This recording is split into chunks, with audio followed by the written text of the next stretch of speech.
Bienvenidos a todos a nuestro canal de audiolibros. Si eres un amante de la historia, la aventura y la exploración, este es el lugar perfecto para ti.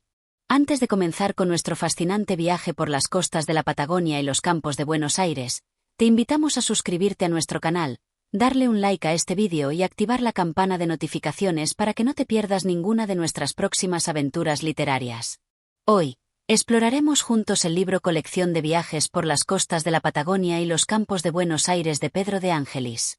A través de los relatos de viajeros que recorrieron estas tierras en los siglos XVIII y XIX, descubriremos la belleza y los desafíos de la vasta región patagónica, un lugar lleno de misterio y naturaleza salvaje. Esta obra nos transporta a un tiempo en el que los territorios argentinos eran aún desconocidos para muchos del mundo exterior. A través de los ojos de estos primeros exploradores, conoceremos las costumbres, los paisajes y las dificultades que enfrentaron al adentrarse en tierras inhóspitas. A lo largo de los próximos 15 capítulos, seremos testigos de sus vivencias, sus impresiones y sus aventuras. Prepárate para un viaje fascinante que nos ayudará a comprender mejor la historia de esta maravillosa región de Argentina. Capítulo 1. Introducción al libro y contexto histórico. Bienvenidos al primer capítulo de nuestra fascinante aventura por las costas de la Patagonia y los campos de Buenos Aires. En este capítulo introductorio, nos adentraremos en el contexto histórico que rodea la creación de este valioso testimonio de exploradores y viajeros que, entre los siglos XVIII y XIX, se aventuraron a conocer una de las regiones más remotas y menos exploradas del mundo, la Patagonia. Además, exploraremos la figura de Pedro de Ángelis, el historiador italiano que se encargó de recopilar y preservar los relatos de estos viajeros, y el contexto en el que estos relatos fueron escritos y publicados. La figura de Pedro de Ángelis y su papel en la historia argentina. Pedro de Ángelis fue un hombre de múltiples facetas. Historiador, escritor y político nacido en Italia, pero cuya vida se entrelazaría fuertemente con la historia de Argentina. Se trasladó a Buenos Aires en 1811, en un momento de grandes transformaciones para el continente sudamericano.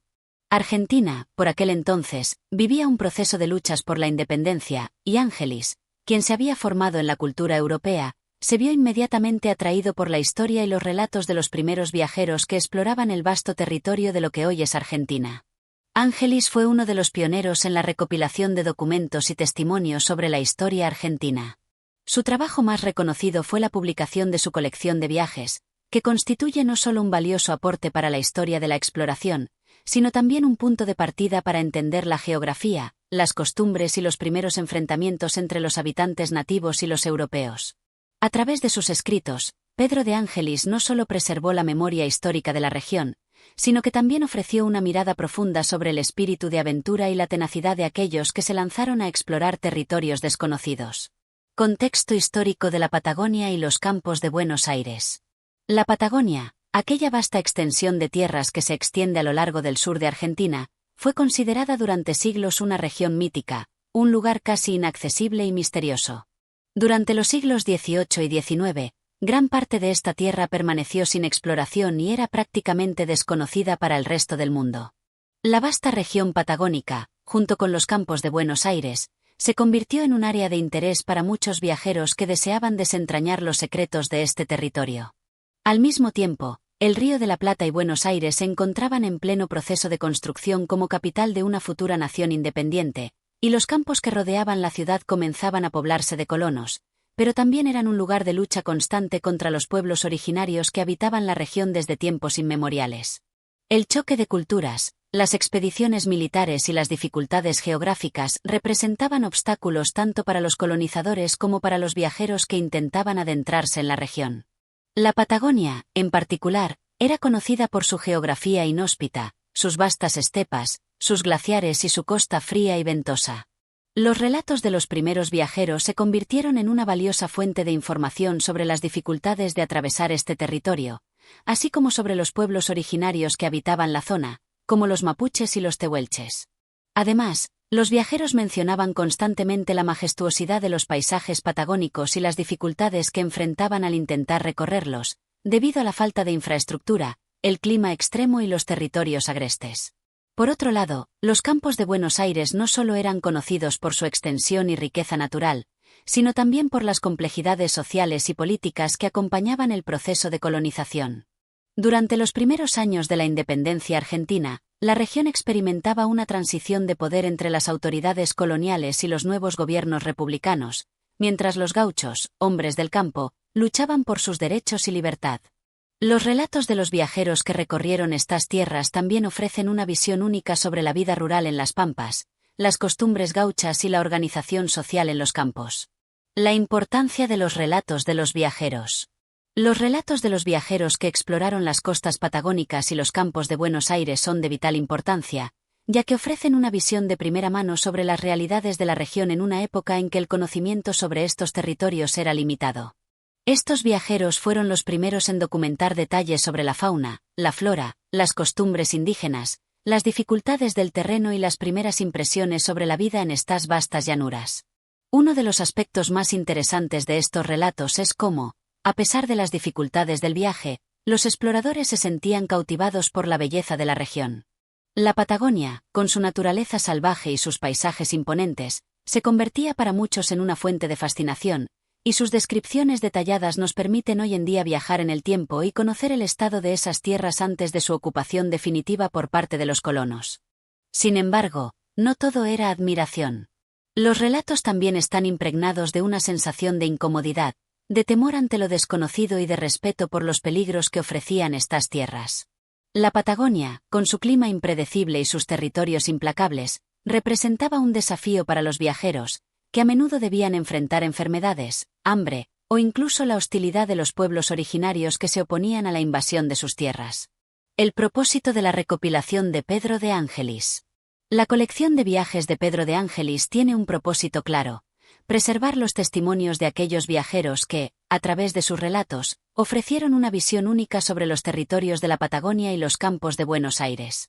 Para Ángelis, esta recopilación no solo tenía un valor literario o histórico, sino que también cumplía una función nacionalista, al presentar estos relatos como parte fundamental de la construcción de la identidad argentina.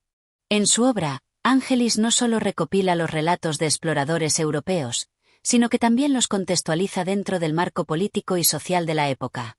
A través de sus notas y comentarios, nos invita a reflexionar sobre la importancia de estos testimonios para comprender el pasado de la región, las relaciones con los pueblos originarios y los procesos de colonización.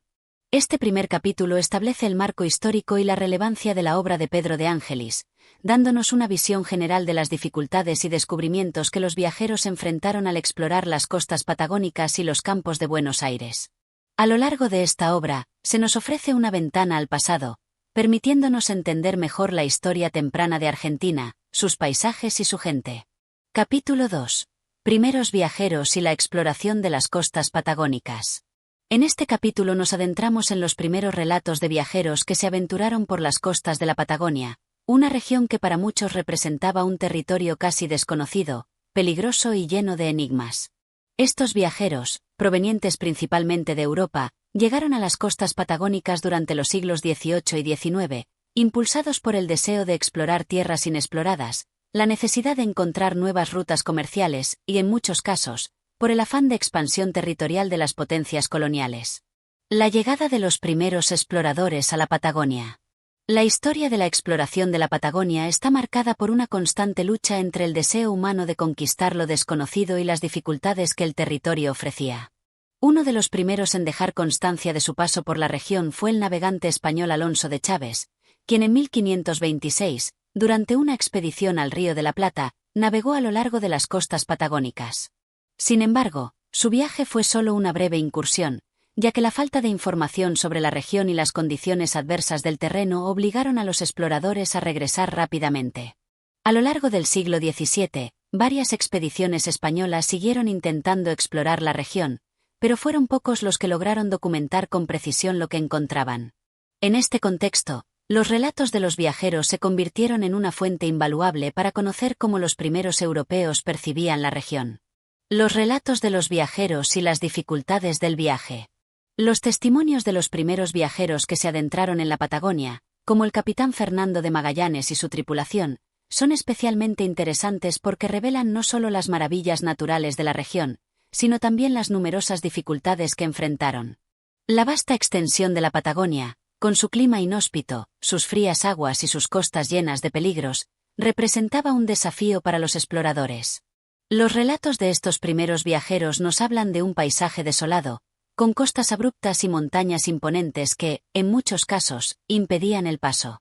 Las naves se veían obligadas a navegar entre canales estrechos y a menudo se enfrentaban a tormentas feroces que dificultaban aún más la travesía. Los diarios de estos primeros exploradores, tal como los recoge Pedro de Ángelis en su colección de viajes, dan cuenta de la sorpresa y el temor que causaban estas tierras tan lejanas. En cuanto a la fauna, los viajeros quedaron maravillados por la diversidad de animales que encontraban, aunque también reportaban ciertos peligros, como la presencia de lobos marinos, ballenas y aves de gran tamaño. Sin embargo, más allá de la naturaleza, lo que realmente deslumbró a los primeros exploradores fue la magnitud de la Tierra, tan vasta y tan vacía, que los dejó perplejos ante la fuerza que la naturaleza tenía sobre ellos. La relación con los pueblos originarios. Uno de los aspectos más complejos y, al mismo tiempo, fascinantes de los viajes por las costas patagónicas fue la relación con los pueblos originarios de la región. Los primeros viajeros se encontraron con comunidades indígenas, como los mapuches y los tehuelches, que habitaban estas tierras desde hacía siglos. Los relatos de los viajeros sobre estos pueblos reflejan una mezcla de fascinación y temor. Por un lado, los viajeros europeos se sorprendían de las costumbres y habilidades de los pueblos originarios, quienes se adaptaban perfectamente a las difíciles condiciones del territorio patagónico. Por otro lado, también se referían a los enfrentamientos y las tensiones que surgían entre los colonizadores y los pueblos indígenas, quienes defendían sus tierras y su autonomía frente a la invasión europea. Las descripciones de las costumbres de los pueblos originarios son extremadamente valiosas, ya que nos permiten entender cómo los indígenas vivían en armonía con un territorio tan duro y cómo se relacionaban con su entorno natural. Los viajeros se sorprendían, por ejemplo, de la destreza con la que los tehuelches se desplazaban por la estepa, utilizando su conocimiento profundo del terreno y los recursos naturales para sobrevivir. Sin embargo, la relación con los pueblos originarios no siempre fue pacífica. Muchos relatos mencionan conflictos, emboscadas y ataques por parte de los indígenas, quienes se resistían al avance de los europeos. Estos enfrentamientos, que se convertirían en una constante durante las décadas siguientes, marcarían la historia de la Patagonia y de las regiones cercanas. La figura del capitán Juan de la Cosa. Uno de los personajes más emblemáticos que se menciona en los relatos de este periodo es el capitán Juan de la Cosa, quien formó parte de la expedición española que en 1499, casi 3 décadas antes que Magallanes, exploró las costas del Atlántico Sur, llegando hasta la actual Patagonia. A través de su bitácora y los testimonios de otros miembros de su tripulación, sabemos que sus viajes incluyeron importantes descubrimientos sobre las costas argentinas, aunque muchos de estos se perdieron con el tiempo. De la Cosa fue uno de los primeros en documentar la geografía de la Patagonia y dar nombres a diversos accidentes geográficos que hoy conocemos. Su relato se pierde parcialmente en el olvido, pero su influencia en la exploración de la región fue considerable. Gracias a estos primeros relatos, los viajeros que siguieron en los siglos XVIII y XIX pudieron construir sobre lo que se había documentado antes. El papel de los navegantes franceses y británicos. A lo largo del siglo XVIII, los exploradores franceses y británicos jugarían un papel clave en la documentación de la Patagonia. Los franceses, en particular, estuvieron muy interesados en la región debido a sus investigaciones sobre el comercio marítimo y las rutas del Pacífico. Entre ellos, Louis Antoine de Bougainville fue uno de los primeros en dejar relatos de la costa patagónica, mientras que los británicos, con figuras como James Cook y Robert Fitzroy, realizaron importantes expediciones científicas a la región.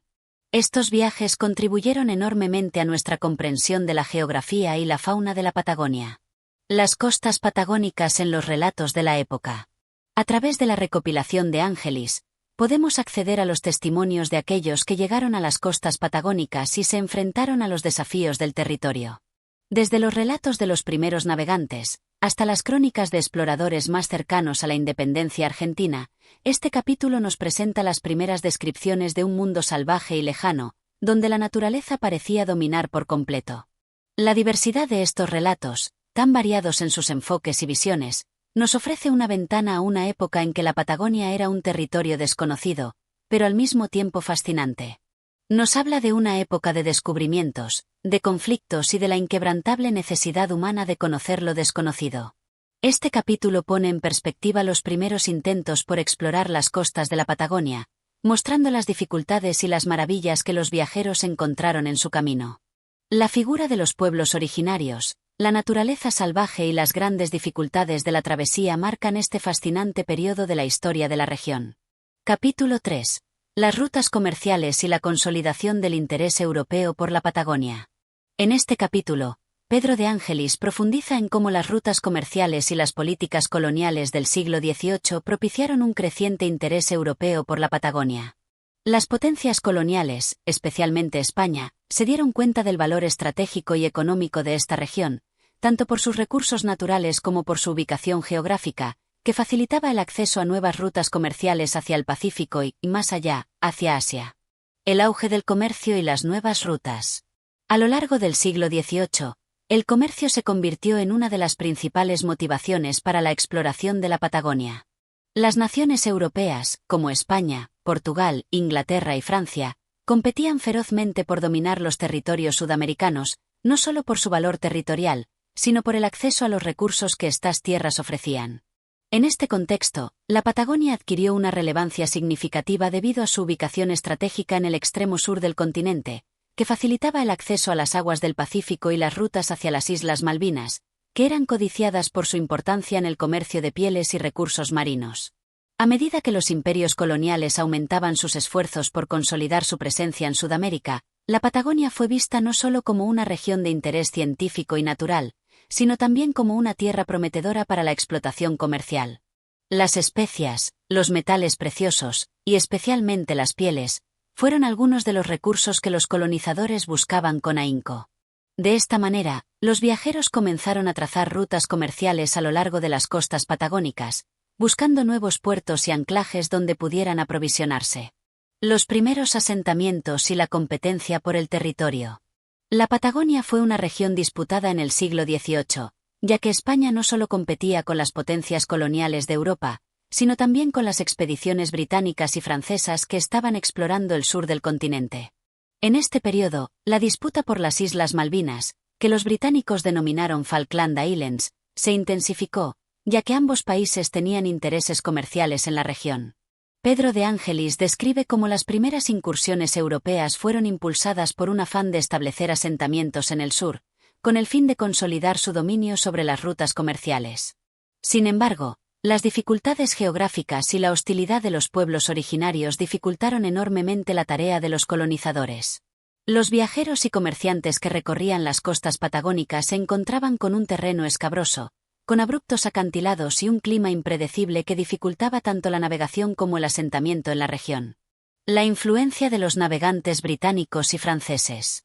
Uno de los elementos clave en este capítulo es la descripción de cómo los británicos y franceses jugaron un papel crucial en la exploración y la eventual colonización de la Patagonia. Si bien España había reclamado la región como parte de su dominio territorial, los navegantes británicos y franceses realizaron exploraciones exhaustivas que documentaron de manera más precisa los accidentes geográficos y las rutas comerciales. James Cook, el famoso explorador británico, fue uno de los más importantes en la región, pues su expedición en 1770 le permitió trazar mapas detallados de las costas patagónicas. Las cartas de navegación de Cook se convirtieron en una herramienta esencial para los futuros viajeros y comerciantes que intentaban transitar por las aguas del Atlántico Sur y alcanzar el Pacífico. Por su parte, los franceses también tuvieron un papel relevante.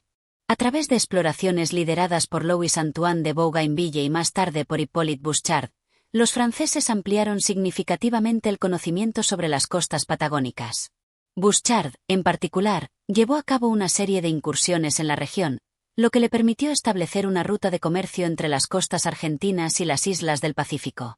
A pesar de los esfuerzos de España por mantener su dominio sobre la región, estas expediciones europeas contribuyeron a una creciente competencia entre las potencias coloniales, lo que llevaría a la eventual intervención militar y política en la Patagonia por parte de Gran Bretaña y Francia. Esta competencia resultaría en varios enfrentamientos y disputas por el control de los territorios clave, como las Islas Malvinas. Los avances en la cartografía y las rutas marítimas. A medida que los viajeros y comerciantes seguían explorando las costas patagónicas, la cartografía de la región fue mejorando. Las descripciones detalladas de los accidentes geográficos y las rutas de navegación fueron de vital importancia para la futura expansión comercial y el asentamiento en la región. Los mapas elaborados por los exploradores británicos y franceses se convirtieron en guías esenciales para los marineros que intentaban atravesar los estrechos canales de la Patagonia. En este capítulo, De Angelis describe cómo las rutas comerciales por las costas del sur de Argentina comenzaron a ser más seguras y predecibles gracias a los avances en la cartografía. A pesar de que las condiciones climáticas seguían siendo impredecibles, las mejores rutas y las mejores bahías para el anclaje fueron documentadas con precisión, lo que facilitó el comercio marítimo en la región. El papel de los pueblos originarios en las rutas comerciales. Aunque la exploración de la Patagonia fue un esfuerzo principalmente europeo, los pueblos originarios de la región jugaron un papel crucial en la vida diaria de los viajeros y exploradores. Los mapuches, tehuelches y yámanas fueron los primeros guías en estas rutas comerciales, ayudando a los viajeros a encontrar los mejores caminos a través de la vasta estepa y los canales. Sin embargo, las relaciones entre los colonizadores y los pueblos indígenas no siempre fueron pacíficas, y los conflictos a menudo interrumpían las rutas comerciales. Los pueblos originarios no solo conocían los caminos más seguros, sino que también fueron esenciales para el comercio de productos como las pieles, las que luego serían enviadas a Europa. Sin embargo, el contacto con los europeos también trajo consigo enfermedades y conflictos armados que afectaron gravemente a las poblaciones indígenas, modificando para siempre la dinámica de la región. Los primeros intentos de colonización y las dificultades del terreno. A pesar del creciente interés comercial por la Patagonia, la colonización de la región no fue tarea fácil. Los primeros intentos de establecer asentamientos permanentes se vieron obstaculizados por la geografía inhóspita, la resistencia de los pueblos originarios y los enfrentamientos con los otros imperios coloniales. La Patagonia, a pesar de su riqueza natural, seguía siendo una tierra salvaje y difícil de controlar. Los viajeros que se aventuraban en estos territorios describían la tierra como una vasta extensión de estepa, marcada por vientos helados, lluvias incesantes y una fauna feroz, lo que dificultaba enormemente el establecimiento de poblaciones permanentes. A pesar de estos obstáculos, algunos intentos de colonización por parte de los españoles fueron registrados, aunque no alcanzaron el éxito esperado debido a los constantes fracasos en la agricultura y la falta de recursos. Capítulo 4. La fauna y flora de la Patagonia, un mundo desconocido y fascinante. En este capítulo, Pedro de Angelis realiza una exhaustiva descripción de la fauna y flora patagónicas, una de las características más asombrosas y misteriosas de la región.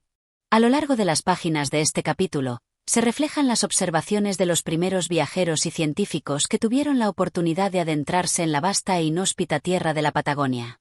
La riqueza natural de esta región no solo impresionó a los exploradores, sino que se convirtió en un atractivo para científicos europeos, interesados en descubrir las especies exóticas y los ecosistemas únicos que albergaba. La diversidad animal, especies singulares y su interacción con el ambiente. La fauna de la Patagonia, de acuerdo con Angelis, es una de las más singulares del continente americano, tanto por la variedad de especies que habitan en ella como por las características propias de cada animal. Entre las primeras observaciones, el autor describe la presencia de animales que hasta ese momento eran desconocidos para los europeos, lo que generaba un profundo asombro y curiosidad. Los exploradores se toparon con enormes grupos de guanacos, una especie de camélido autóctono de gran importancia para los pueblos originarios. El guanaco, que habitaba la estepa patagónica, era fuente de alimento y material para ropa y refugios, aunque también representaba un desafío para los cazadores debido a su agilidad y destreza para escapar de los depredadores. De Angelis destaca la belleza y resistencia de estos animales, que se adaptaban perfectamente al árido y ventoso paisaje de la región. Además, el capítulo hace mención a los ñandúes, aves de gran tamaño y similares a los avestruces, que habitaban las llanuras patagónicas. Estas aves, incapaces de volar pero extremadamente veloces al correr, representaban un desafío tanto para los cazadores indígenas como para los europeos. Los ñandúes eran de gran interés no solo por su carne, sino también por sus plumas, que se utilizaban en la confección de trajes y ornamentos. En el ámbito de los mamíferos carnívoros, Pedro de Angelis describe al puma, conocido en la región como el león de las pampas. Este felino, uno de los depredadores más temidos, tenía un papel crucial en el equilibrio ecológico de la región, y su presencia en las leyendas y relatos de los pueblos indígenas patagónicos añadía una capa de misterio y respeto hacia este majestuoso animal. El puma, al igual que el jaguar en otras partes de América, era considerado un símbolo de fuerza y astucia. Por otro lado, las costas patagónicas albergaban especies marinas, como lobos marinos y elefantes marinos, que se congregaban en grandes colonias en los acantilados y las playas. Estos mamíferos marinos eran una fuente importante de alimento para los pueblos originarios, quienes, aprovechando su abundancia, cazaban a estos animales para obtener carne, grasa y pieles. Las aves y su relación con la navegación. Pedro de Ángelis también resalta la presencia de una gran variedad de aves en la región patagónica. Estas aves, que frecuentaban las costas y las áreas interiores, eran clave para los viajeros y comerciantes en sus trayectos. Las gaviotas y los petreles, por ejemplo, ayudaban a los navegantes a orientar su rumbo a lo largo de las difíciles rutas marítimas de la Patagonia. Según el autor, la observación de las aves, sus migraciones y sus comportamientos, se convirtió en una herramienta importante para los marineros que atravesaban las aguas frías y turbulentas del Atlántico Sur. Ángelis menciona con especial énfasis las aves rapaces, como el águila mora y el halcón, que dominaban el cielo patagónico. Estas aves no solo eran depredadoras, sino también símbolos de la vastedad y el misterio de la región, cuyas condiciones extremas habían forjado especies capaces de sobrevivir y prosperar en un ambiente tan inhóspito. La flora de la Patagonia. Adaptaciones al clima severo. La flora de la Patagonia, al igual que su fauna, está marcada por las extremas condiciones climáticas de la región. En este capítulo, De Ángelis describe una vegetación que se adapta perfectamente al viento, la sequedad y las bajas temperaturas que caracterizan la Patagonia. Las plantas de la región, aunque en su mayoría son resistentes y de crecimiento bajo, presentan una gran diversidad. Uno de los árboles más emblemáticos que menciona el autor es el ñire, que crece en las zonas más frías y ventosas del sur de la Patagonia. El ñire es un árbol de pequeño tamaño, pero resistente, que se adapta a las duras condiciones del terreno patagónico. Pedro de Ángelis describe con admiración cómo estos árboles, aunque retorcidos y frágiles, logran sobrevivir a las inclemencias del tiempo y proveen refugio a diversas especies de fauna local. El coihue, un árbol de mayor tamaño, es otra de las especies mencionadas por Ángelis. Este árbol de hoja perenne, que se encuentra principalmente en la región andina patagónica, es vital para el ecosistema local, proporcionando sombra y alimento a muchas especies. De Ángelis detalla las impresionantes masas forestales de coihues que, en ciertas áreas, constituyen auténticos bosques que se extienden por kilómetros, siendo una de las principales fuentes de madera para la construcción y la fabricación de herramientas y utensilios. Otro de los aspectos que se destaca en este capítulo es la presencia de una gran variedad de plantas herbáceas, que crecen en las llanuras patagónicas y que sirven como alimento tanto para los animales herbívoros como para las poblaciones humanas. Ángelis menciona plantas como el cactus patagónico, adaptadas al clima árido, cuyas flores, aunque escasas, ofrecen un espectáculo de colores en medio del desierto. La interacción de los pueblos originarios con la fauna y flora. Pedro de Ángelis no solo habla de la flora y fauna desde un punto de vista científico, sino que también profundiza en la relación que los pueblos originarios de la Patagonia mantenían con su entorno natural. Los pueblos como los mapuches, tehuelches y yámanas habían desarrollado una profunda conexión con la tierra, lo que les permitía conocer a fondo las especies animales y vegetales que habitaban en la región. Los pueblos originarios, según Ángelis, tenían un conocimiento increíblemente detallado de la flora medicinal, utilizando diversas plantas para curar enfermedades o para tratar heridas. Además, tenían un conocimiento excepcional sobre las especies animales, entendiendo sus patrones de comportamiento y utilizando sus recursos de manera sostenible, sin sobreexplotar los ecosistemas. La caza, la recolección de frutos y la pesca formaban parte integral de la vida de estos pueblos, quienes, a pesar de su relativo aislamiento, mantenían una relación respetuosa con los animales y las plantas de la región. Esta interdependencia entre los humanos y la naturaleza es un tema que De Ángelis destaca con respeto y admiración en su narración. La Patagonia como un tesoro natural. Este capítulo concluye con una reflexión sobre la importancia de la Patagonia como un verdadero tesoro natural, cuyas especies animales y vegetales eran desconocidas para el mundo europeo hasta la llegada de los primeros exploradores. La región patagónica, aunque alejada de los centros de poder y comercio, se presentaba como un mundo aparte, donde la naturaleza seguía su curso sin la intervención humana, preservando especies que hoy en día son parte del patrimonio natural de Argentina y Chile. Capítulo 5. El clima y los vientos de la Patagonia, un factor crucial en la vida de los habitantes. En este capítulo, Pedro de Ángelis ofrece una mirada profunda sobre uno de los aspectos más impresionantes y desafiantes de la Patagonia, su clima. La región patagónica, famosa por sus condiciones extremas, presenta una geografía y un clima únicos que influyen de manera directa en la vida de sus habitantes, tanto humanos como animales. A través de sus relatos, Ángelis describe el impacto del viento, las lluvias y las temperaturas extremas, que han moldeado no solo el paisaje, sino también la cultura y las costumbres de aquellos que se han establecido en la región. El viento, el fenómeno más característico de la Patagonia. Uno de los elementos climáticos más notables en la Patagonia es el viento. Según Ángelis, este viento constante y a menudo implacable, es una de las características definitorias del paisaje patagónico. Los vientos, que soplan desde el océano Atlántico hacia el continente, son conocidos por su intensidad y por su capacidad de alterar la vida diaria de las personas. En las llanuras y estepas patagónicas, el viento puede llegar a ser tan fuerte que dificulta el caminar, el montar a caballo y, en algunos casos, hasta la navegación. Pedro de Ángelis menciona que los habitantes de la región, tanto los pueblos originarios como los colonos europeos, se han visto obligados a adaptarse a este fenómeno. Las construcciones tradicionales de los pueblos originarios, como las tolderías de los mapuches, estaban diseñadas para resistir el viento. Estas estructuras, hechas de materiales naturales, se adaptaban al clima y eran increíblemente resistentes a las ráfagas de aire que podían alcanzar velocidades de hasta 120 km por hora. El autor también describe cómo el viento, aunque inclemente, ha influido en la fauna local. Los animales patagónicos, como los guanacos y los ñandúes, tienen adaptaciones físicas que les permiten soportar las intensas ráfagas. Las aves, por su parte, aprovechan los vientos fuertes para planear sobre las vastas llanuras sin necesidad de batir sus alas constantemente. La temperatura, del calor extremo al frío polar. La Patagonia es una tierra de contrastes climáticos.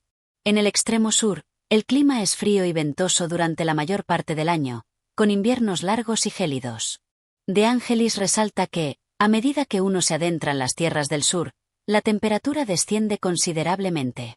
Los inviernos son largos y las heladas nocturnas son comunes, lo que hace que las condiciones de vida sean especialmente difíciles.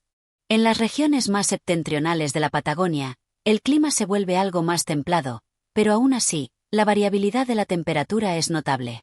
Las noches frías, seguidas de días soleados, crean un entorno impredecible en el que las personas deben estar siempre preparadas para cambiar rápidamente de atuendo y adaptarse a las fluctuaciones de la temperatura.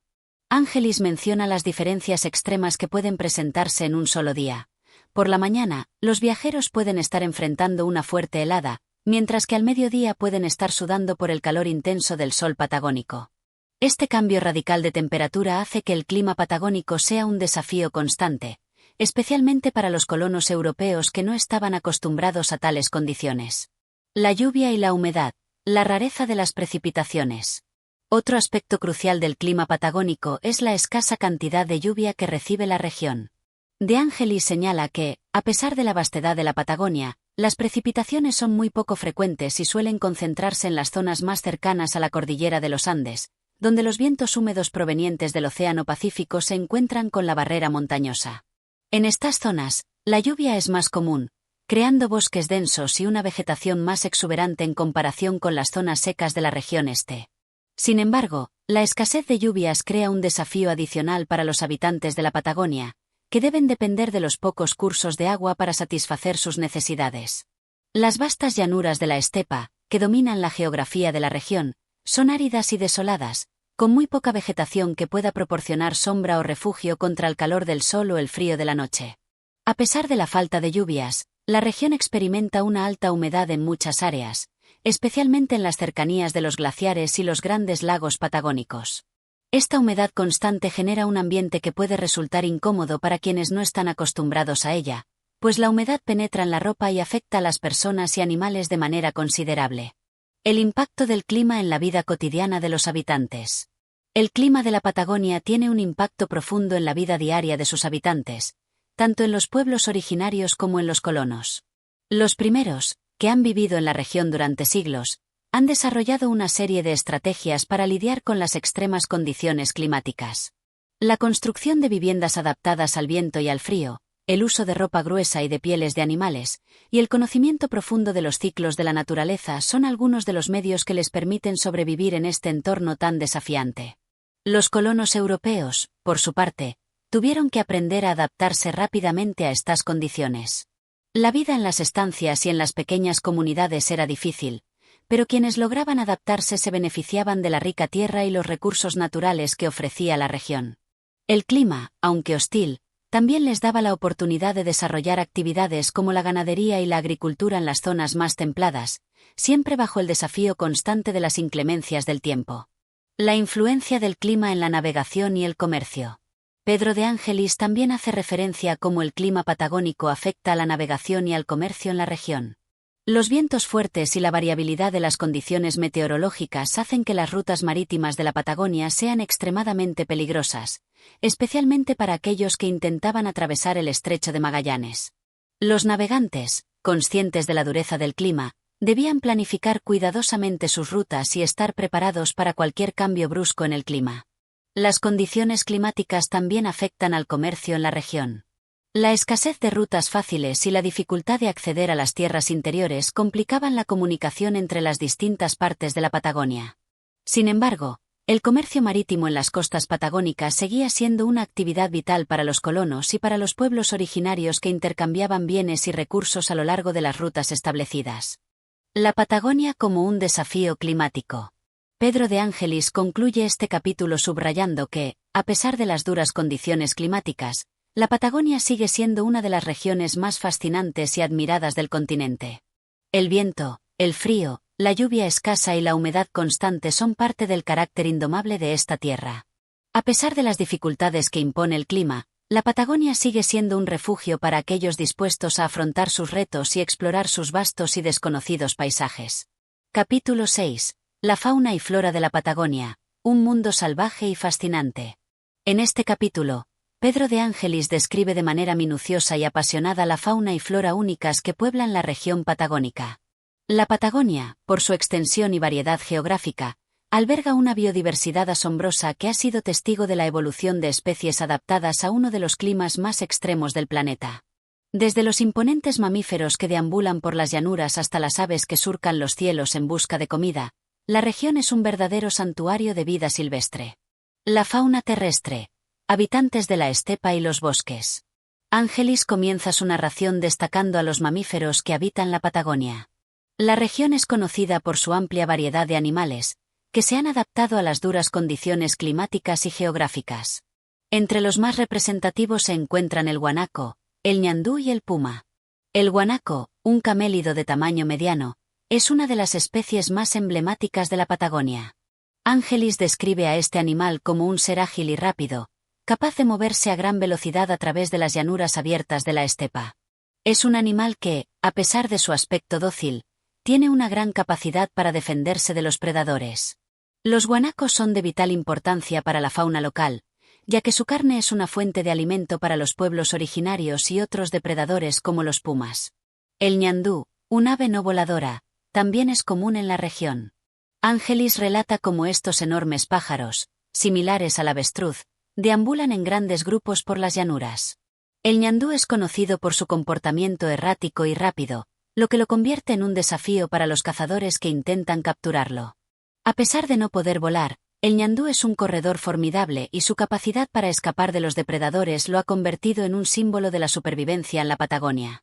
El puma es otro de los grandes felinos que habitan la Patagonia, y Ángelis dedica una parte importante de este capítulo a describir sus hábitos y su papel en el ecosistema.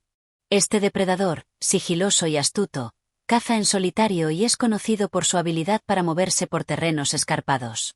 Ángelis destaca que, aunque el puma es un animal formidable, su número ha ido disminuyendo debido a la caza excesiva y la pérdida de hábitat.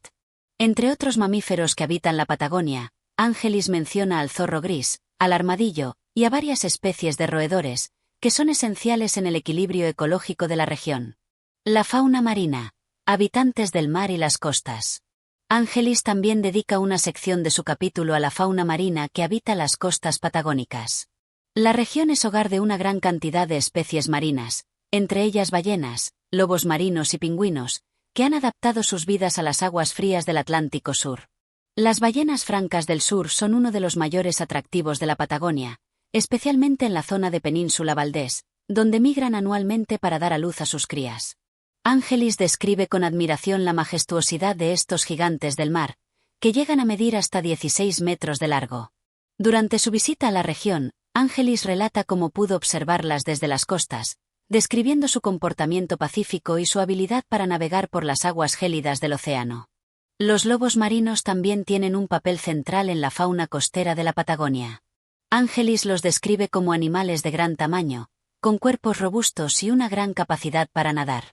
Son conocidos por sus cálenis en las rocas costeras, donde pasan gran parte del tiempo descansando y socializando en grandes grupos.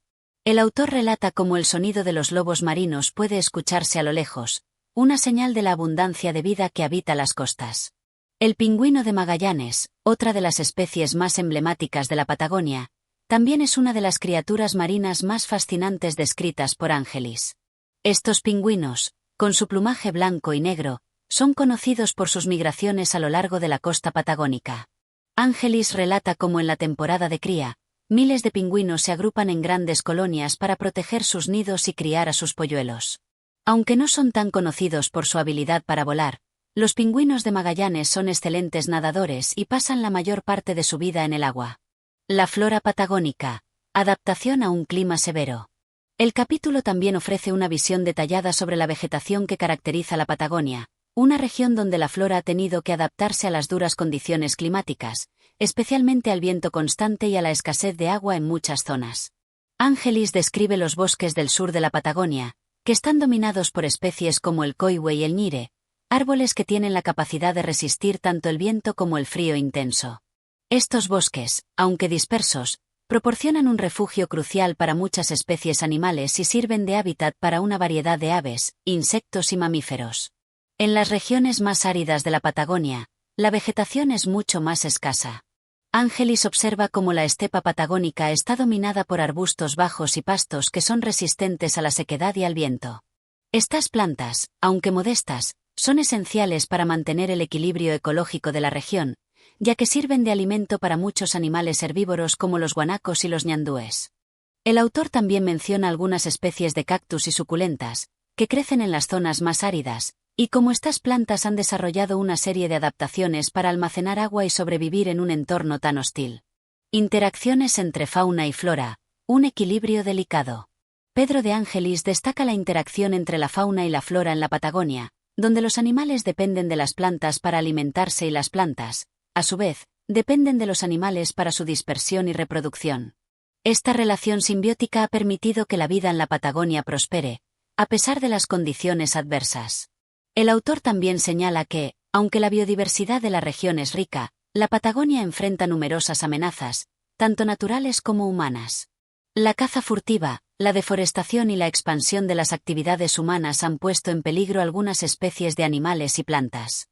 No obstante, Ángelis expresa su esperanza de que los esfuerzos para proteger la naturaleza patagónica, a través de la creación de reservas y parques nacionales, logren conservar la belleza y la biodiversidad de la región. La naturaleza como testigo de la historia. Ángelis concluye este capítulo subrayando que la fauna y la flora de la Patagonia no son solo una maravilla natural, sino también un testimonio del paso del tiempo y de la interacción de las especies con su entorno. La región patagónica, aunque desafiante y a menudo inhóspita, sigue siendo un refugio para una gran variedad de vida. Los viajeros y exploradores como él, que han tenido el privilegio de observar estos paisajes salvajes, son testigos de una biodiversidad única que sigue sorprendiendo y cautivando a todos aquellos que se aventuran en este remoto rincón del mundo. Capítulo 7. La vida social y económica de la Patagonia en la época colonial. En este capítulo, Pedro de Ángelis se adentra en el análisis de la vida social y económica de la región de la Patagonia durante el periodo colonial. La Patagonia, aunque geográficamente apartada del resto del virreinato del Río de la Plata, no fue ajena a los efectos de las políticas coloniales y las estructuras sociales impuestas por los españoles. Sin embargo, la vastedad del territorio y las difíciles condiciones de vida hicieron que la región tuviera una dinámica muy diferente a la de las zonas más densamente pobladas. La organización social en la Patagonia. Ángelis comienza su descripción del sistema social en la Patagonia destacando la falta de grandes núcleos urbanos y la escasa presencia de la administración colonial en la región. La Patagonia, por su extensión y los desafíos geográficos que presenta, fue una zona poco controlada por las autoridades virreinales.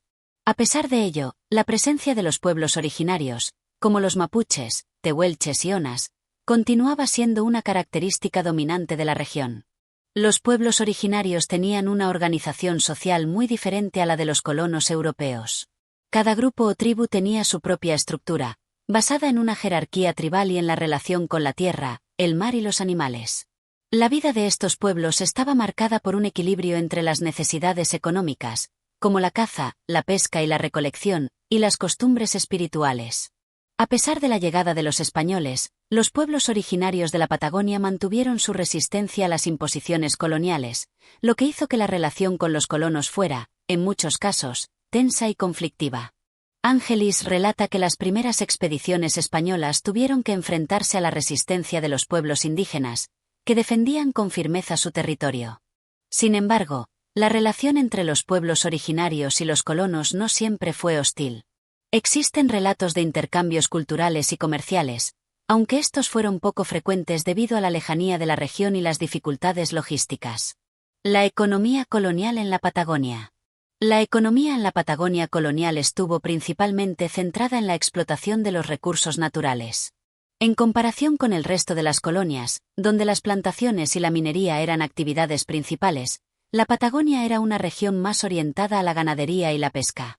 Ángelis describe cómo las vastas extensiones de tierras no cultivadas y el clima riguroso hacían que la agricultura fuera casi imposible, por lo que la ganadería, especialmente la crianza de ovejas y vacas, se convirtió en la principal fuente de sustento económico. La ganadería fue una actividad que trajo consigo el establecimiento de estancias, algunas de las cuales comenzaron a crecer en tamaño y producción durante los primeros años de la colonización. Estas estancias, dirigidas principalmente por españoles y algunos grupos mestizos, se dedicaban a la cría de animales para el consumo local, así como para el comercio en otras partes del virreinato. Sin embargo, la ganadería también era una actividad difícil, dada la falta de infraestructura adecuada y la lejanía de los mercados principales. La pesca, por otro lado, fue otro de los recursos importantes de la región. Ángelis menciona que la costa patagónica, rica en especies marinas como el pescado, los mariscos y los mamíferos marinos, era un lugar clave para los colonos y los pueblos originarios. Sin embargo, el acceso a las rutas comerciales era limitado, lo que dificultaba el aprovechamiento total de los recursos pesqueros de la zona. A pesar de las dificultades económicas, algunos comerciantes y empresarios intentaron establecer rutas comerciales, tanto con las ciudades cercanas como con el resto del virreinato. Ángelis señala que la falta de infraestructura, la escasez de mano de obra y las condiciones adversas de la región dificultaron el florecimiento de una economía estable y pujante. La influencia de la Iglesia en la Patagonia. Ángelis dedica una parte de este capítulo a la influencia de la Iglesia católica en la región. Aunque la Patagonia era una zona marginal en términos de población, los misioneros jesuitas y franciscanos fueron algunos de los primeros en llegar a estas tierras para intentar evangelizar a los pueblos originarios. En sus misiones, los misioneros no solo difundían la fe, sino que también trataban de enseñar técnicas agrícolas y ganaderas a las comunidades indígenas. A pesar de estos esfuerzos, la resistencia indígena y las condiciones geográficas hicieron que las misiones fueran en su mayoría efímeras. Ángelis señala que, en comparación con otras partes del virreinato, la influencia de la Iglesia en la Patagonia fue relativamente débil. Sin embargo, algunas misiones en la región andina lograron establecerse durante un tiempo, contribuyendo al proceso de evangelización y a la creación de pequeñas comunidades en las que se cultivaban frutos, se criaban animales y se promovía la educación. La importancia de los barcos y la navegación. Uno de los elementos clave para el desarrollo económico y social de la Patagonia durante la época colonial fue la navegación. Dada la ubicación geográfica de la región y su aislamiento, las rutas marítimas fueron la principal vía de acceso a la Patagonia. Ángelis describe cómo las embarcaciones que navegaban por el Océano Atlántico y el Estrecho de Magallanes eran esenciales para el transporte de bienes, especialmente de productos derivados de la ganadería y la pesca. A lo largo del capítulo, el autor destaca cómo las costas patagónicas servían como una vía de tránsito hacia el Pacífico, lo que hacía que la región tuviera una cierta importancia estratégica. No obstante, las condiciones de navegación en estas aguas eran extremadamente peligrosas debido a las fuertes corrientes, los vientos intensos y las tormentas repentinas, lo que dificultaba el comercio y el transporte. El impacto del mestizaje y la presencia europea. Aunque en la Patagonia la presencia de los colonos europeos no fue tan masiva como en otras regiones, el mestizaje comenzó a ser un fenómeno importante durante la época colonial. Ángelis menciona que las relaciones entre los colonos y los pueblos originarios dieron lugar a una población mestiza, cuyos miembros jugaban un papel crucial en la integración de las comunidades en la vida social y económica de la región. A medida que los colonos y los pueblos indígenas interactuaban, se producían cambios tanto en la cultura como en las costumbres. Ángelis observa cómo las costumbres indígenas comenzaron a influir en la vestimenta, las tradiciones y las prácticas de los europeos establecidos en la región. Esta mezcla de culturas dio lugar a una sociedad diversa, aunque marcada por la clara distinción entre las clases sociales y los diferentes orígenes étnicos. Ángelis concluye el capítulo reflexionando sobre la vida social y económica en la Patagonia durante el periodo colonial.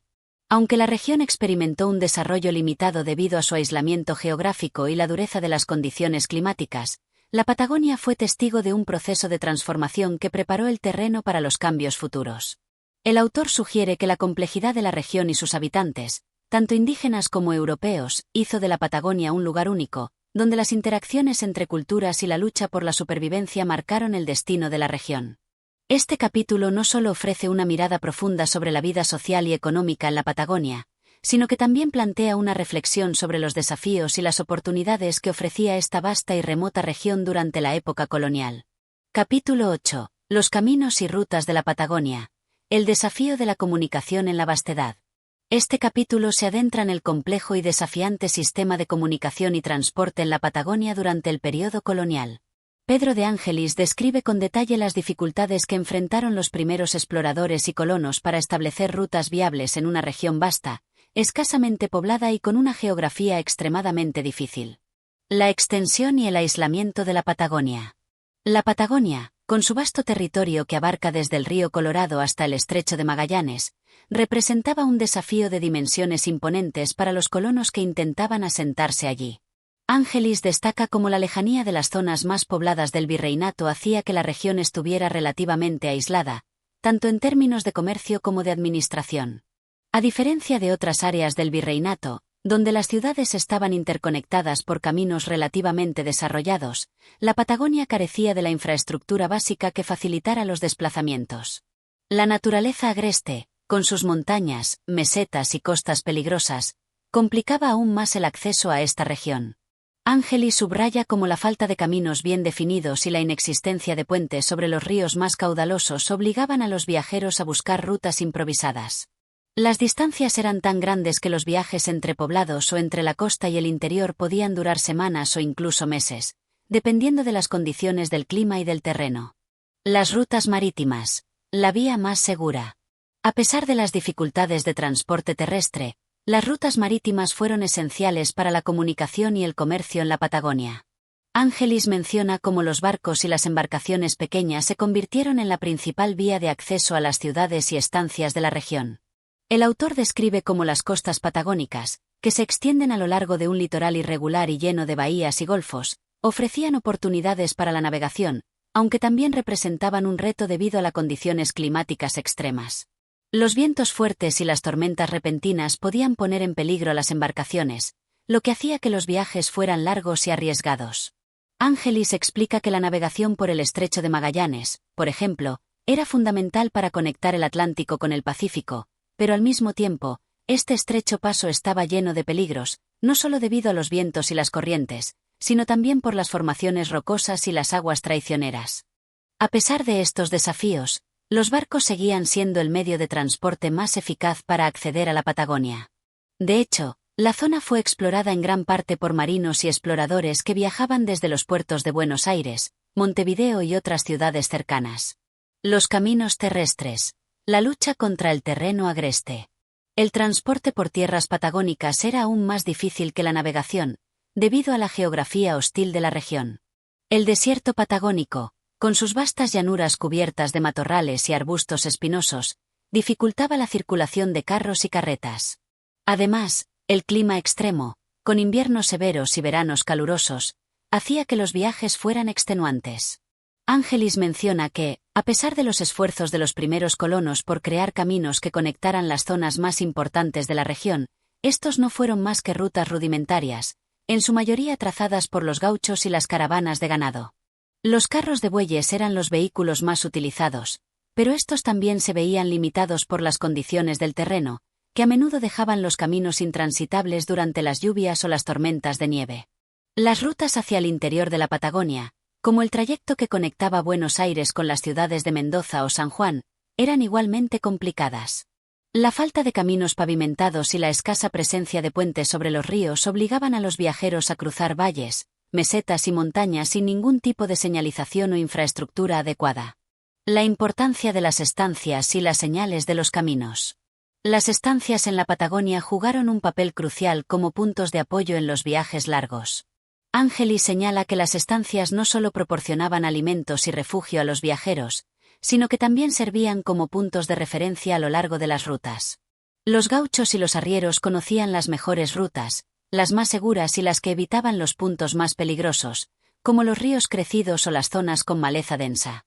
A medida que los colonos y comerciantes fueron ganando terreno, comenzaron a establecer señales en los caminos, tales como hitos, marcas en los árboles y postes de madera, que indicaban el camino a seguir o el lugar donde encontrar agua o alimento. Sin embargo, estas señales eran, en muchos casos, rudimentarias y dependían de la memoria y el conocimiento local. Las estancias también servían como centros de intercambio, donde se podían obtener caballos, bueyes y otros recursos necesarios para continuar el viaje. Estas propiedades eran claves para el funcionamiento de la economía patagónica, ya que sin ellas, los viajeros quedaban atrapados en medio de la nada. La interacción con los pueblos originarios y las caravanas de comercio.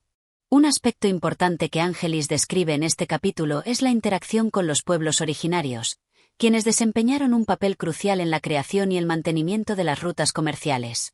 Los mapuches, tehuelches y otros grupos indígenas conocían perfectamente los caminos de la región, y a menudo, ayudaban a los colonos y comerciantes a transitar por las zonas más difíciles. La relación entre los pueblos originarios y los colonos no siempre fue fácil. A menudo, los primeros intentos de establecer rutas comerciales o de asentamiento fueron recibidos con hostilidad por parte de los indígenas, quienes veían a los extranjeros como una amenaza para sus territorios y modos de vida. Sin embargo, con el tiempo, los intercambios comerciales entre los colonos y los pueblos originarios se convirtieron en una parte fundamental del sistema de transporte de la región. Las caravanas de comercio, que incluían tanto a colonos como a indígenas, eran una vista común a lo largo de las rutas patagónicas. Estas caravanas, cargadas con productos como cuero, lana, alimentos y otros bienes, se desplazaban de un punto a otro, sorteando los obstáculos naturales y enfrentando las inclemencias del tiempo. El futuro de las rutas patagónicas.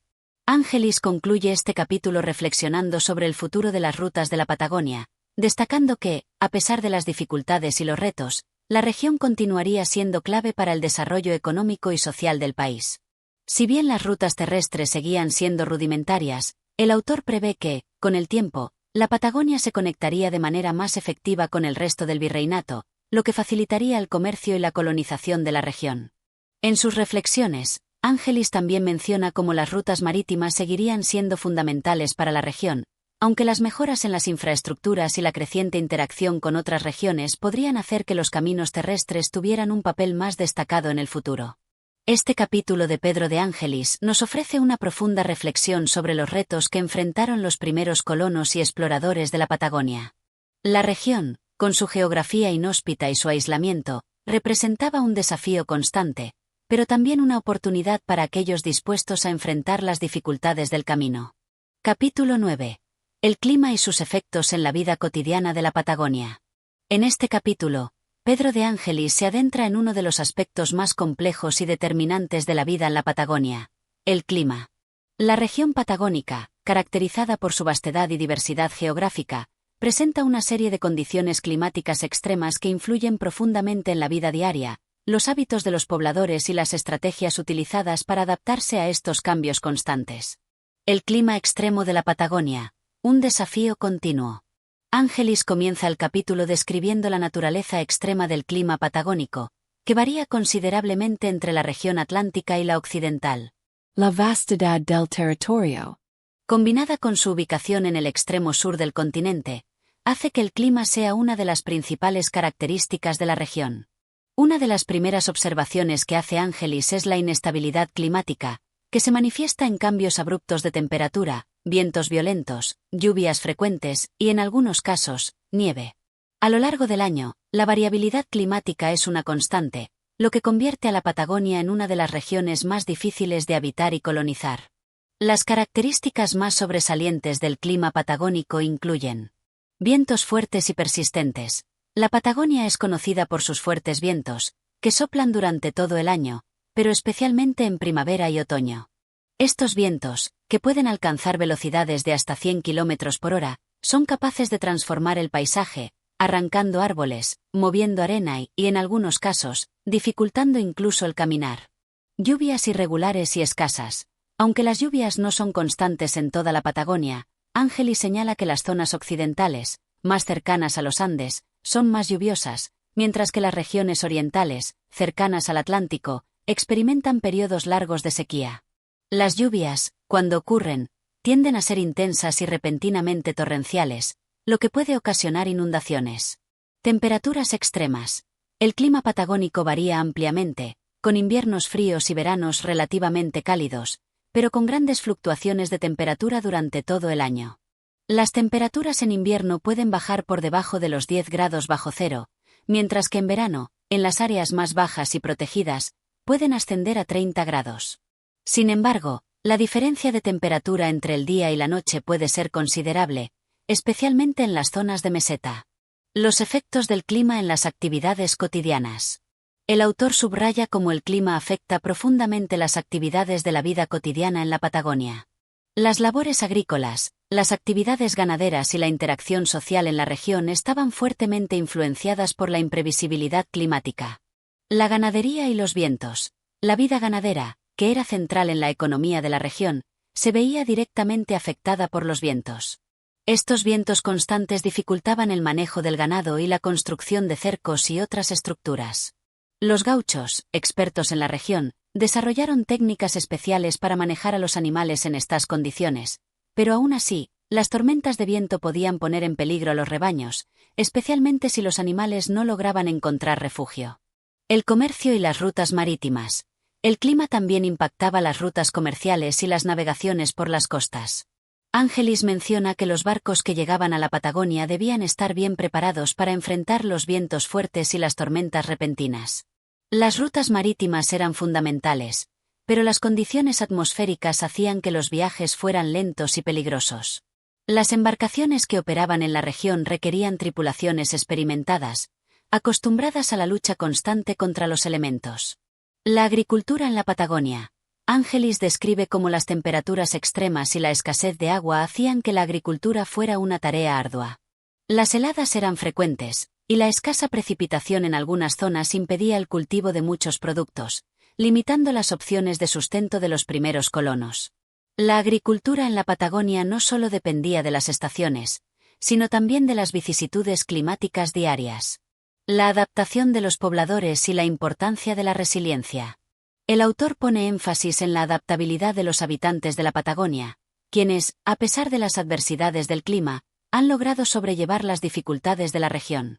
Ángelis describe la actitud resiliente de los gauchos, indígenas y primeros colonos, quienes aprendieron a convivir con las condiciones extremas del territorio. Los indígenas de la región, como los mapuches y los tehuelches, tenían un conocimiento profundo de la naturaleza y el clima, lo que les permitió desarrollar una forma de vida más en armonía con su entorno. Sus técnicas de caza, pesca y recolección estaban perfectamente adaptadas al clima local, y sus viviendas, como las tolderías, proporcionaban un refugio adecuado para resistir los fríos intensos y los vientos huracanados. Por otro lado, los colonos europeos que llegaron a la región con la intención de cultivar y establecer asentamientos permanentes tuvieron que desarrollar nuevas formas de resistencia. El uso de materiales locales para construir viviendas, la creación de alimentos conservados, como carnes secas o embutidos, y el aprendizaje de técnicas indígenas para protegerse del viento y el frío fueron algunos de los recursos utilizados.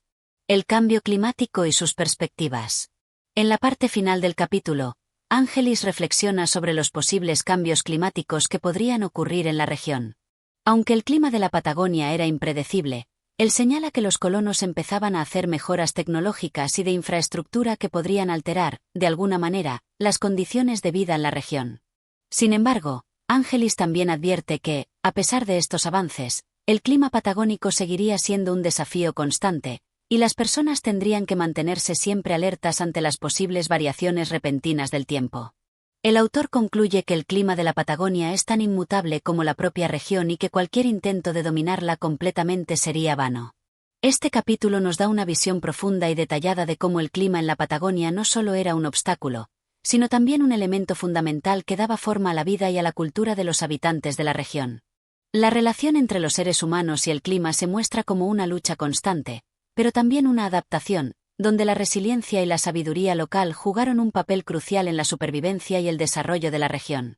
Capítulo 10. Los pueblos y las costumbres de los habitantes de la Patagonia. En este capítulo, Pedro de Ángelis ofrece una detallada descripción de los pueblos y comunidades que habitan la Patagonia, destacando no solo las costumbres y tradiciones de los habitantes de la región, sino también la relación entre los colonos y las comunidades indígenas, así como las peculiaridades culturales y sociales que daban carácter a los diferentes grupos que habitaban este vasto y remoto territorio. Las comunidades indígenas. Un vistazo a los pueblos originarios.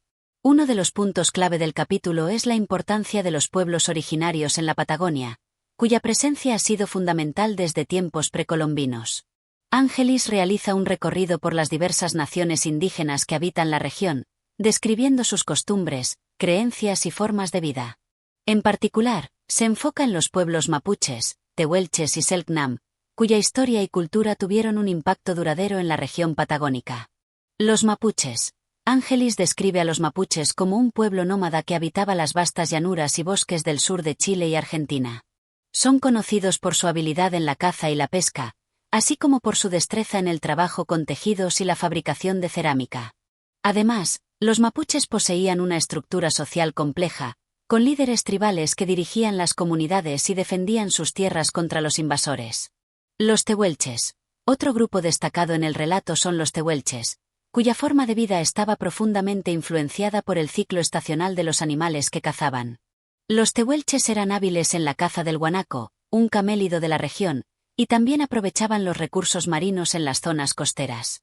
Sus viviendas, llamadas concheros, eran estructuras simples construidas con materiales locales y se adaptaban perfectamente al entorno.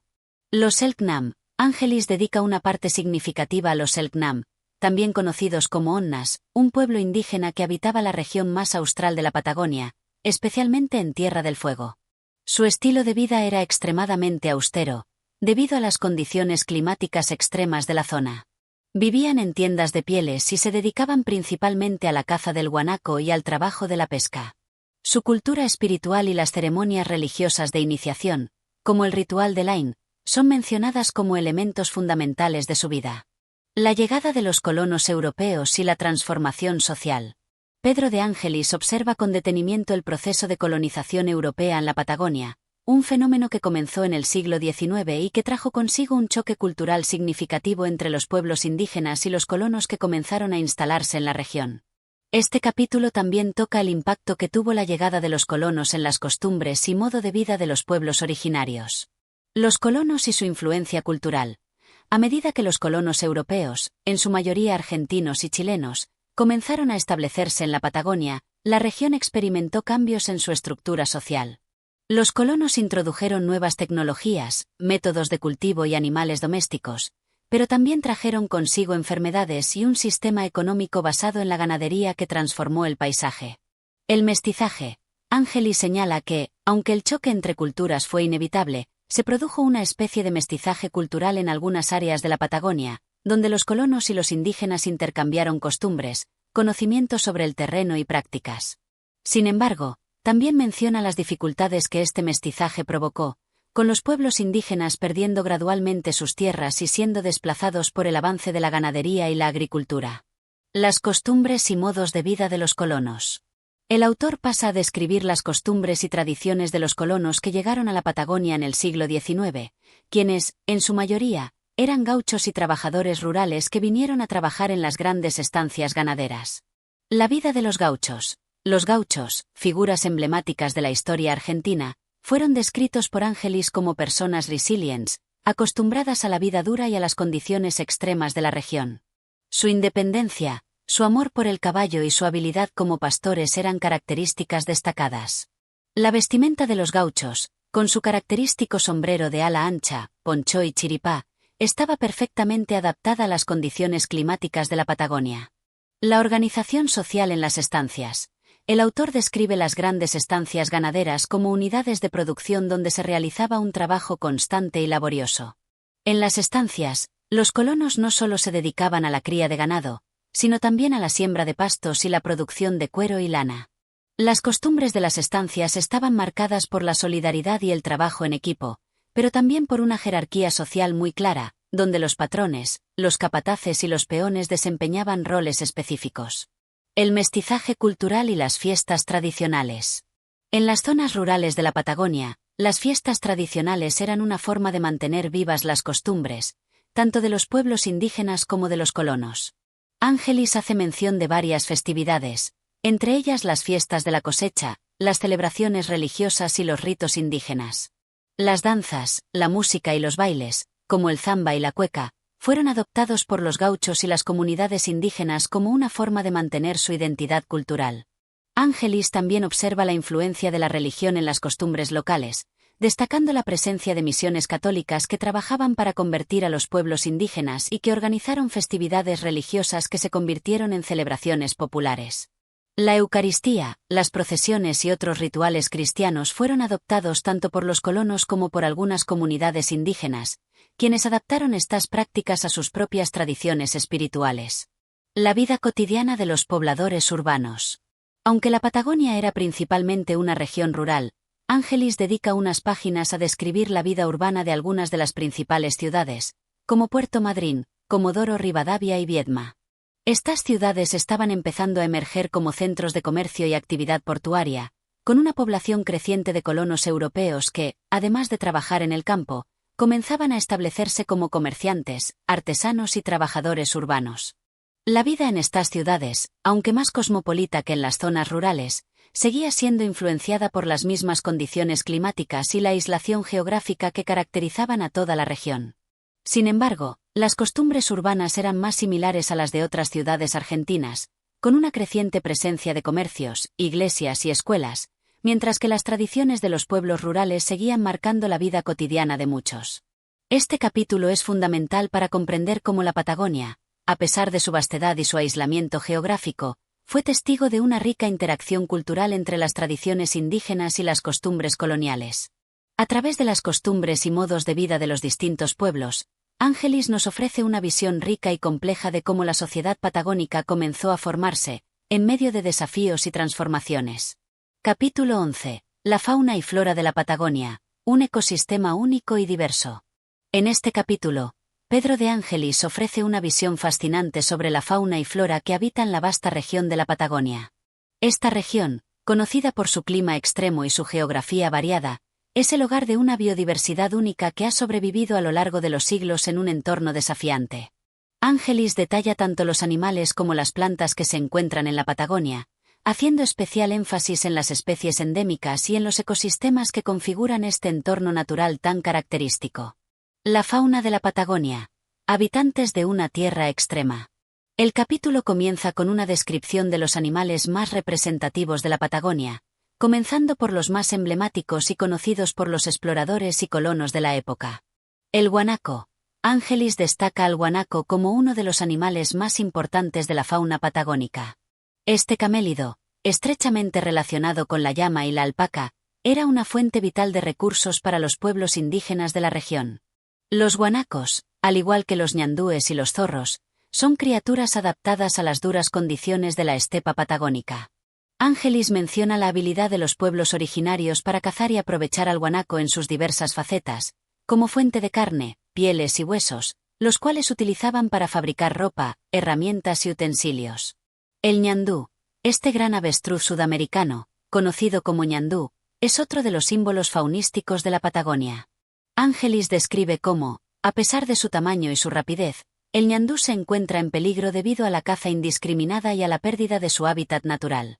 El ñandú es particularmente apreciado por los colonos y los pueblos indígenas como fuente de alimento, y sus plumas y pieles se utilizan tanto para adornos como para vestimenta. El puma. El puma o león de montaña es otro de los predadores más imponentes de la Patagonia. Ángelis describe este animal como una de las figuras más temidas por los habitantes de la región, tanto por su astucia como por su agilidad y fuerza. A pesar de su sigilosa naturaleza, el puma es un elemento esencial para el equilibrio ecológico de la Patagonia, controlando la población de otros animales más pequeños, como los guanacos. El zorro colorado y el zorro gris. Ambos zorros, el zorro colorado y el zorro gris, son comunes en la Patagonia. El zorro colorado, en particular, es reconocido por su adaptabilidad a la vida en las áreas más áridas y difíciles de la región.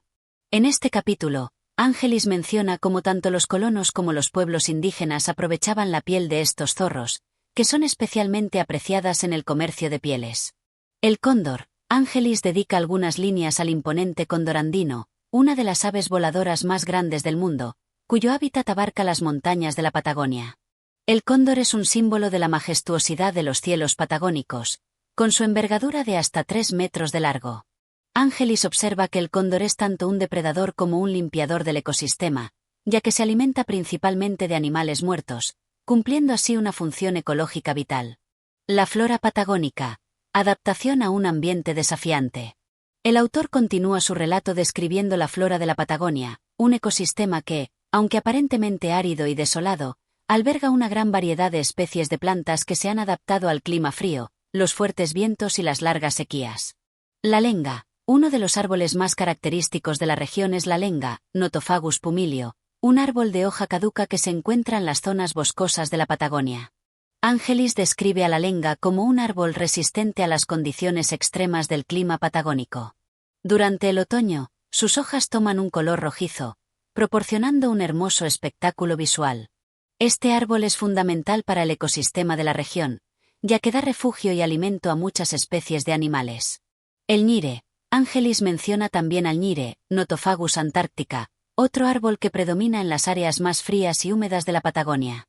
El ñire se caracteriza por su capacidad de resistir los vientos intensos y las temperaturas extremadamente bajas. Su madera es apreciada por su durabilidad, y las hojas de este árbol sirven de alimento para varias especies de animales locales. La ñipa y el calafate. El calafate, Berberis microphylla, es una planta arbustiva que Ángelis describe como fundamental para los ecosistemas de la Patagonia. Esta planta produce pequeños frutos de color azul oscuro, conocidos por sus propiedades nutritivas y medicinales. Según la leyenda de los pueblos indígenas, quien come el calafate regresará siempre a la Patagonia, lo que hace de esta planta un símbolo de la región. Además, Ángelis describe la importancia del ñipa, otra planta que crece en las costas patagónicas y que ha sido utilizada tanto por los colonos como por los pueblos originarios como fuente de medicina natural. La estepa patagónica, un ecosistema único de la región. El autor no deja de lado la estepa patagónica, un vasto paisaje árido que cubre gran parte de la región. La estepa se caracteriza por su suelo seco y polvoriento, pero Ángelis observa que, a pesar de las duras condiciones, este entorno alberga una sorprendente diversidad biológica. Plantas como el coirón, un pasto nativo, son fundamentales para el ecosistema, sirviendo de alimento para diversas especies de herbívoros, como el guanaco y los ñandúes. La estepa también es el hogar de varias especies de cactus y arbustos que han desarrollado adaptaciones para sobrevivir en el clima árido y ventoso de la región. La interacción entre fauna, flora y los seres humanos. A lo largo del capítulo, Ángelis hace hincapié en la estrecha relación que existe entre los seres humanos, la fauna y la flora en la Patagonia. La caza y la recolección de plantas eran actividades fundamentales para los pueblos indígenas, quienes utilizaban los recursos naturales de manera sostenible. Los colonos, por su parte, también dependían de estos recursos, pero con el tiempo comenzaron a modificar el equilibrio natural al introducir nuevas especies de animales y cultivos, lo que alteró el ecosistema patagónico.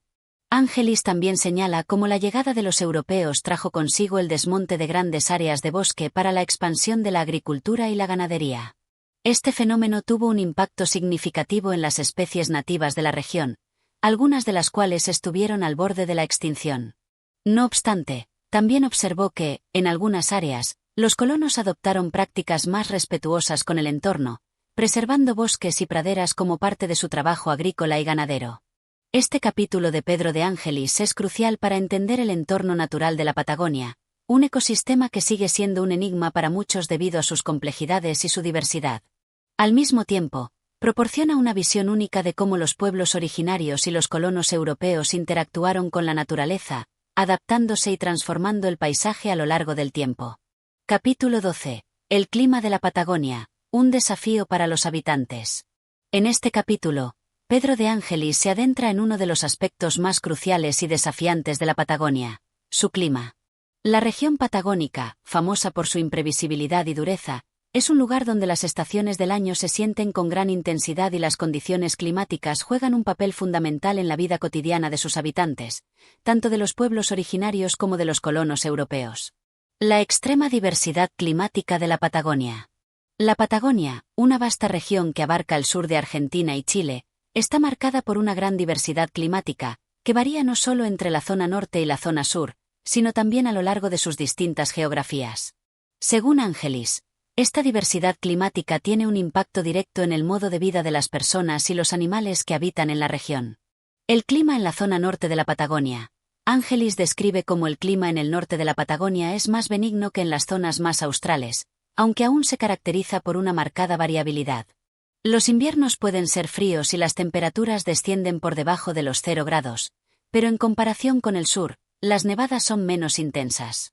La primavera y el verano traen consigo una cantidad moderada de lluvia, pero las heladas nocturnas siguen siendo un fenómeno común en esta parte de la Patagonia. El clima en la zona sur de la Patagonia. La zona sur de la Patagonia, en cambio, es mucho más fría y ventosa.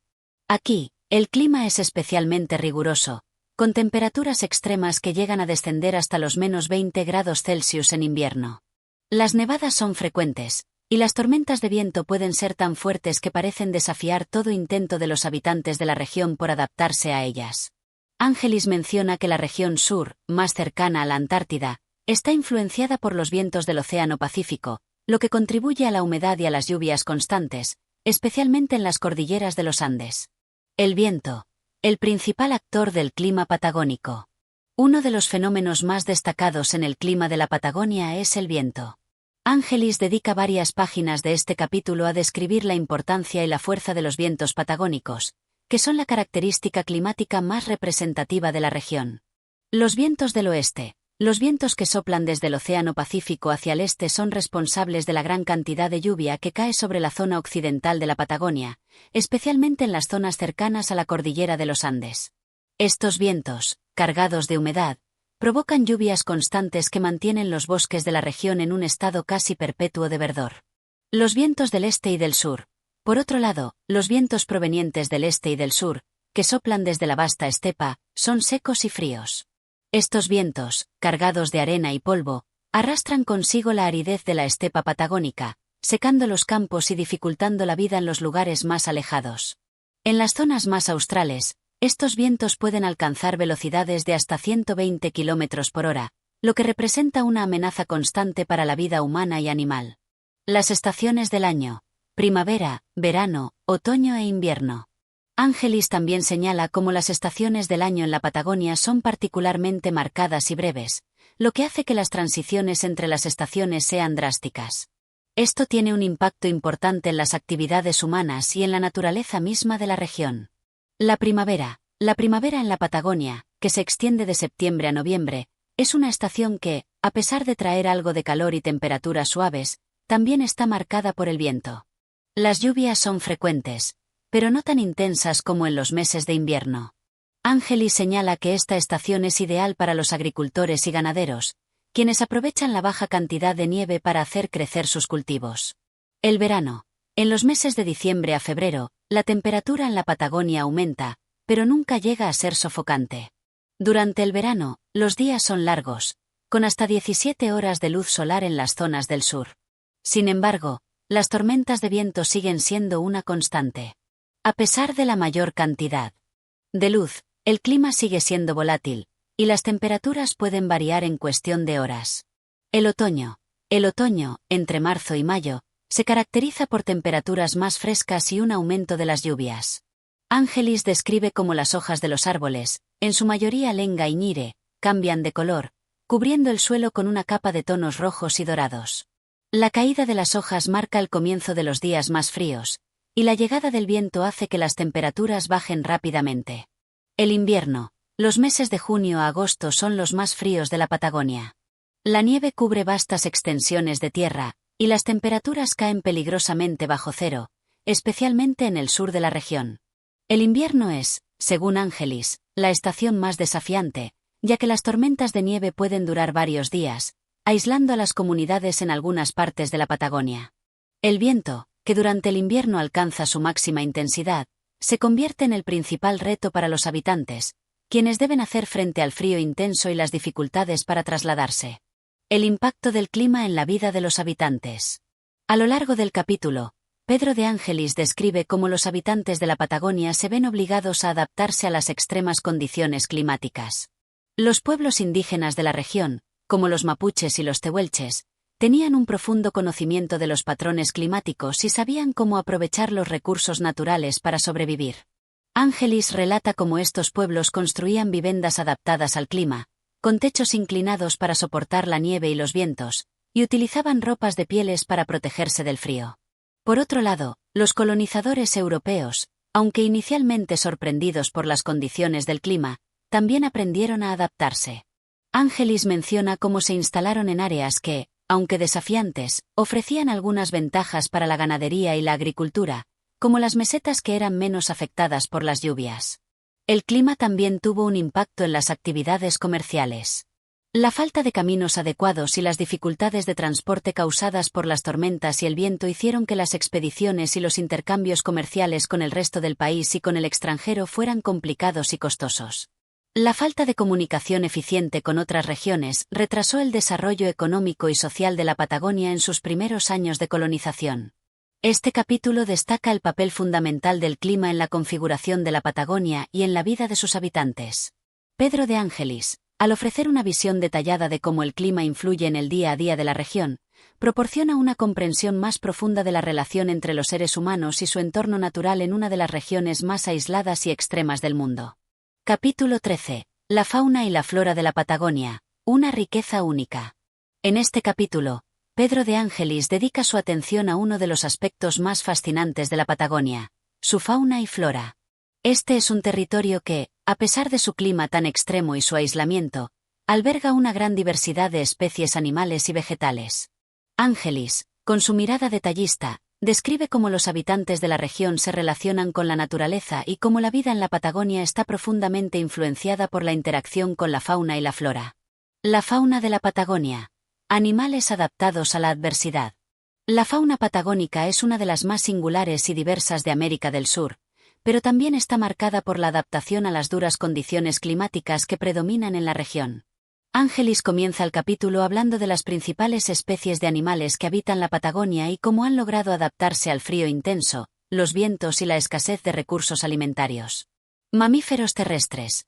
La Patagonia es hogar de una variedad de mamíferos que incluyen tanto especies endémicas como algunas migratorias. Entre los más destacados, Ángelis menciona al guanaco, un camélido que es esencialmente la versión salvaje de la llama. Adaptado a las frías mesetas patagónicas, el guanaco se caracteriza por su pelaje grueso que lo protege del viento y el frío. Otro mamífero que Ángelis describe con detalle es el puma, conocido localmente como el león de montaña. El puma es un depredador que se encuentra en todo el territorio patagónico y cuya presencia es fundamental para el equilibrio ecológico de la región. Fauna marina. Además de los mamíferos terrestres, Ángelis dedica un espacio considerable a la fauna marina de la Patagonia. Las costas de esta región son famosas por ser un refugio para numerosas especies de ballenas, delfines, lobos marinos y pingüinos. La ballena franca austral, en particular, es una de las especies más emblemáticas de la Patagonia, y Ángelis describe su majestuosidad al observarla en el Golfo de San José. Los pingüinos de Magallanes, que se encuentran en las costas patagónicas, también son mencionados por su peculiar comportamiento social y su adaptación al clima frío del sur. Aves. En cuanto a las aves, La Patagonia es un lugar de paso para muchas especies migratorias, y también alberga una cantidad impresionante de aves endémicas. Ángelis hace especial énfasis en el cóndor andino, un ave de enormes proporciones que sobrevuela las montañas patagónicas. También se refiere al cañaveral, un tipo de ave que habita las zonas más áridas de la región y es conocido por su aguda visión y su habilidad para detectar presas pequeñas. La flora de la Patagonia, una vegetación adaptada a la dureza del entorno. La flora patagónica es igualmente sorprendente, a pesar de las condiciones adversas. La región está marcada por la escasez de vegetación en gran parte de su territorio, pero las especies que logran prosperar han desarrollado adaptaciones asombrosas para sobrevivir a las extremas condiciones de frío y viento. Bosques patagónicos. En la Patagonia, los bosques se encuentran principalmente en las zonas más húmedas y resguardadas de los vientos. Ángelis describe los bosques de lenga, un árbol de hoja caduca que cubre gran parte de las zonas del sur, especialmente en la zona de los Andes. Además, menciona el ñire, un árbol de hojas perennes que crece en las zonas más frías y es resistente a las fuertes nevadas. Estos árboles forman el núcleo de los ecosistemas forestales, ofreciendo refugio tanto para la fauna como para la vegetación más pequeña. Vegetación de la estepa patagónica. Ángelis también dedica una parte del capítulo a describir la vegetación propia de la estepa patagónica. En estas vastas llanuras, los árboles son escasos, pero una gran variedad de arbustos, hierbas y musgos cubren el suelo. Entre las especies mencionadas por el autor se encuentran el coirón, una gramínea que cubre grandes extensiones y sirve de alimento para los animales herbívoros como los guanacos, y la mala hierba, una planta resistente que se adapta bien a las condiciones secas y ventosas de la estepa. Estas plantas son esenciales para los habitantes de la región, ya que a menudo se utilizan para confeccionar techos o como forraje para los animales. Plantas medicinales y comestibles. En un territorio tan agreste, las plantas medicinales juegan un papel crucial para las comunidades locales, y Ángelis no deja de resaltar la importancia de algunas especies que ofrecen propiedades curativas. La matico y el boldo, por ejemplo, son conocidos por sus usos en la medicina tradicional. Además, menciona ciertas plantas comestibles, como el pimiento de la Patagonia, utilizado por los nativos para darle sabor a sus comidas, y el calafate, un arbusto que produce una baya negra comestible, muy apreciada por los habitantes de la región. Relación de los habitantes con la fauna y flora.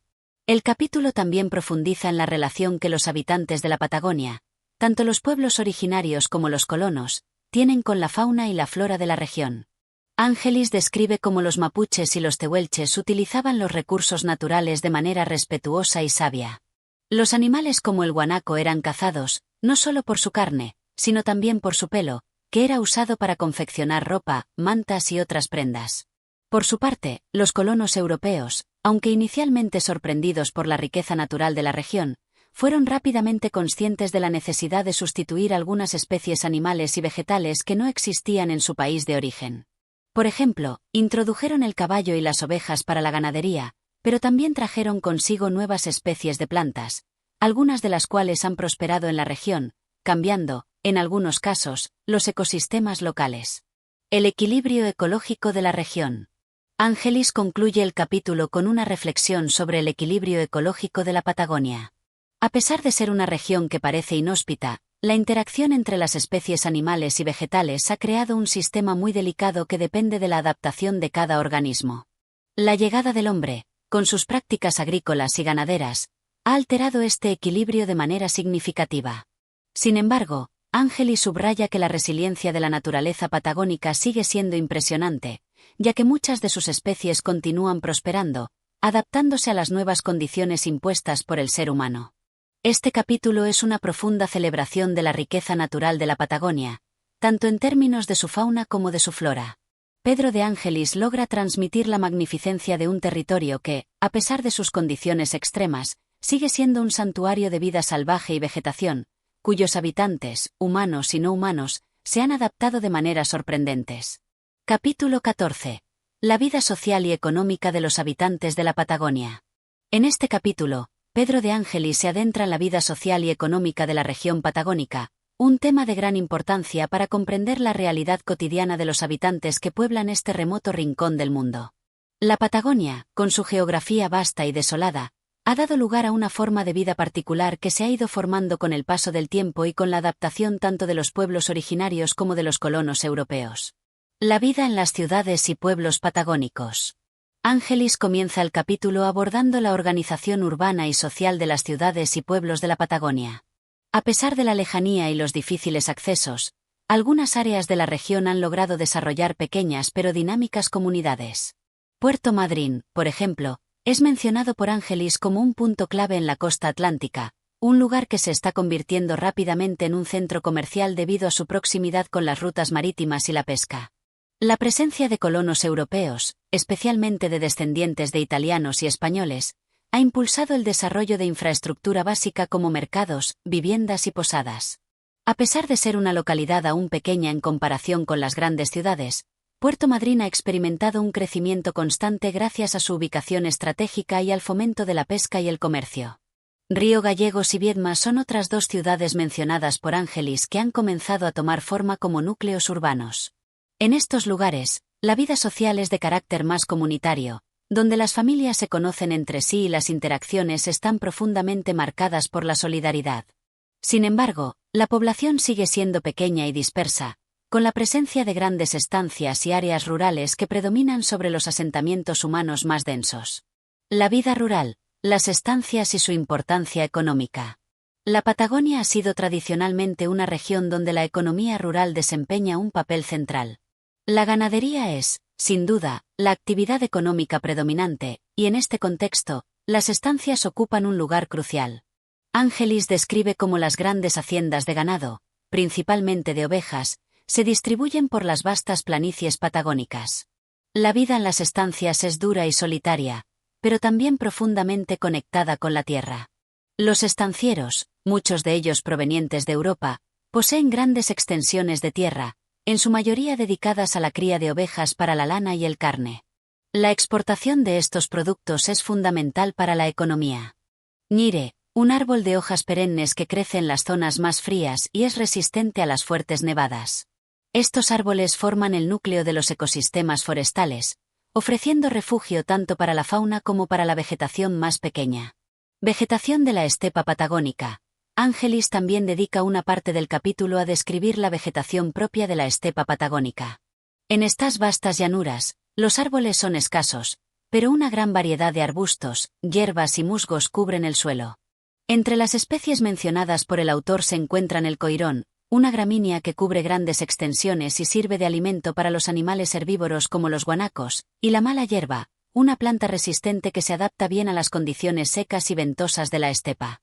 Estas plantas son esenciales para los habitantes de la región, ya que a menudo se utilizan para confeccionar techos o como forraje para los animales. Plantas medicinales y comestibles. En un territorio tan agreste, las plantas medicinales juegan un papel crucial para las comunidades locales, y Ángelis no deja de resaltar la importancia de algunas especies que ofrecen propiedades curativas. La matico y el boldo, por ejemplo, son conocidos por sus usos en la medicina tradicional. Además, menciona ciertas plantas comestibles, como el pimiento de la Patagonia, utilizado por los nativos para darle sabor a sus comidas, y el calafate, un arbusto que produce una baya negra comestible, muy apreciada por los habitantes de la región. Relación de los habitantes con la fauna y flora. El capítulo también profundiza en la relación que los habitantes de la Patagonia, tanto los pueblos originarios como los colonos, tienen con la fauna y la flora de la región. Ángelis describe cómo los mapuches y los tehuelches utilizaban los recursos naturales de manera respetuosa y sabia. Los animales como el guanaco eran cazados, no solo por su carne, sino también por su pelo, que era usado para confeccionar ropa, mantas y otras prendas. Por su parte, los colonos europeos, aunque inicialmente sorprendidos por la riqueza natural de la región, fueron rápidamente conscientes de la necesidad de sustituir algunas especies animales y vegetales que no existían en su país de origen. Por ejemplo, introdujeron el caballo y las ovejas para la ganadería, pero también trajeron consigo nuevas especies de plantas, algunas de las cuales han prosperado en la región, cambiando, en algunos casos, los ecosistemas locales. El equilibrio ecológico de la región. Ángelis concluye el capítulo con una reflexión sobre el equilibrio ecológico de la Patagonia. A pesar de ser una región que parece inhóspita, la interacción entre las especies animales y vegetales ha creado un sistema muy delicado que depende de la adaptación de cada organismo. La llegada del hombre, con sus prácticas agrícolas y ganaderas, ha alterado este equilibrio de manera significativa. Sin embargo, Ángelis subraya que la resiliencia de la naturaleza patagónica sigue siendo impresionante, ya que muchas de sus especies continúan prosperando, adaptándose a las nuevas condiciones impuestas por el ser humano. Este capítulo es una profunda celebración de la riqueza natural de la Patagonia, tanto en términos de su fauna como de su flora. Pedro de Ángelis logra transmitir la magnificencia de un territorio que, a pesar de sus condiciones extremas, sigue siendo un santuario de vida salvaje y vegetación, cuyos habitantes, humanos y no humanos, se han adaptado de maneras sorprendentes. Capítulo 14. La vida social y económica de los habitantes de la Patagonia. En este capítulo, Pedro de Ángelis se adentra en la vida social y económica de la región patagónica, un tema de gran importancia para comprender la realidad cotidiana de los habitantes que pueblan este remoto rincón del mundo. La Patagonia, con su geografía vasta y desolada, ha dado lugar a una forma de vida particular que se ha ido formando con el paso del tiempo y con la adaptación tanto de los pueblos originarios como de los colonos europeos. La vida en las ciudades y pueblos patagónicos.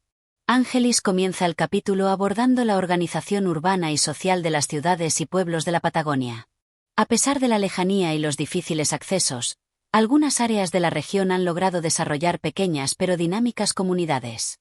Puerto Madryn, por ejemplo, es mencionado por Ángelis como un punto clave en la costa atlántica, un lugar que se está convirtiendo rápidamente en un centro comercial debido a su proximidad con las rutas marítimas y la pesca.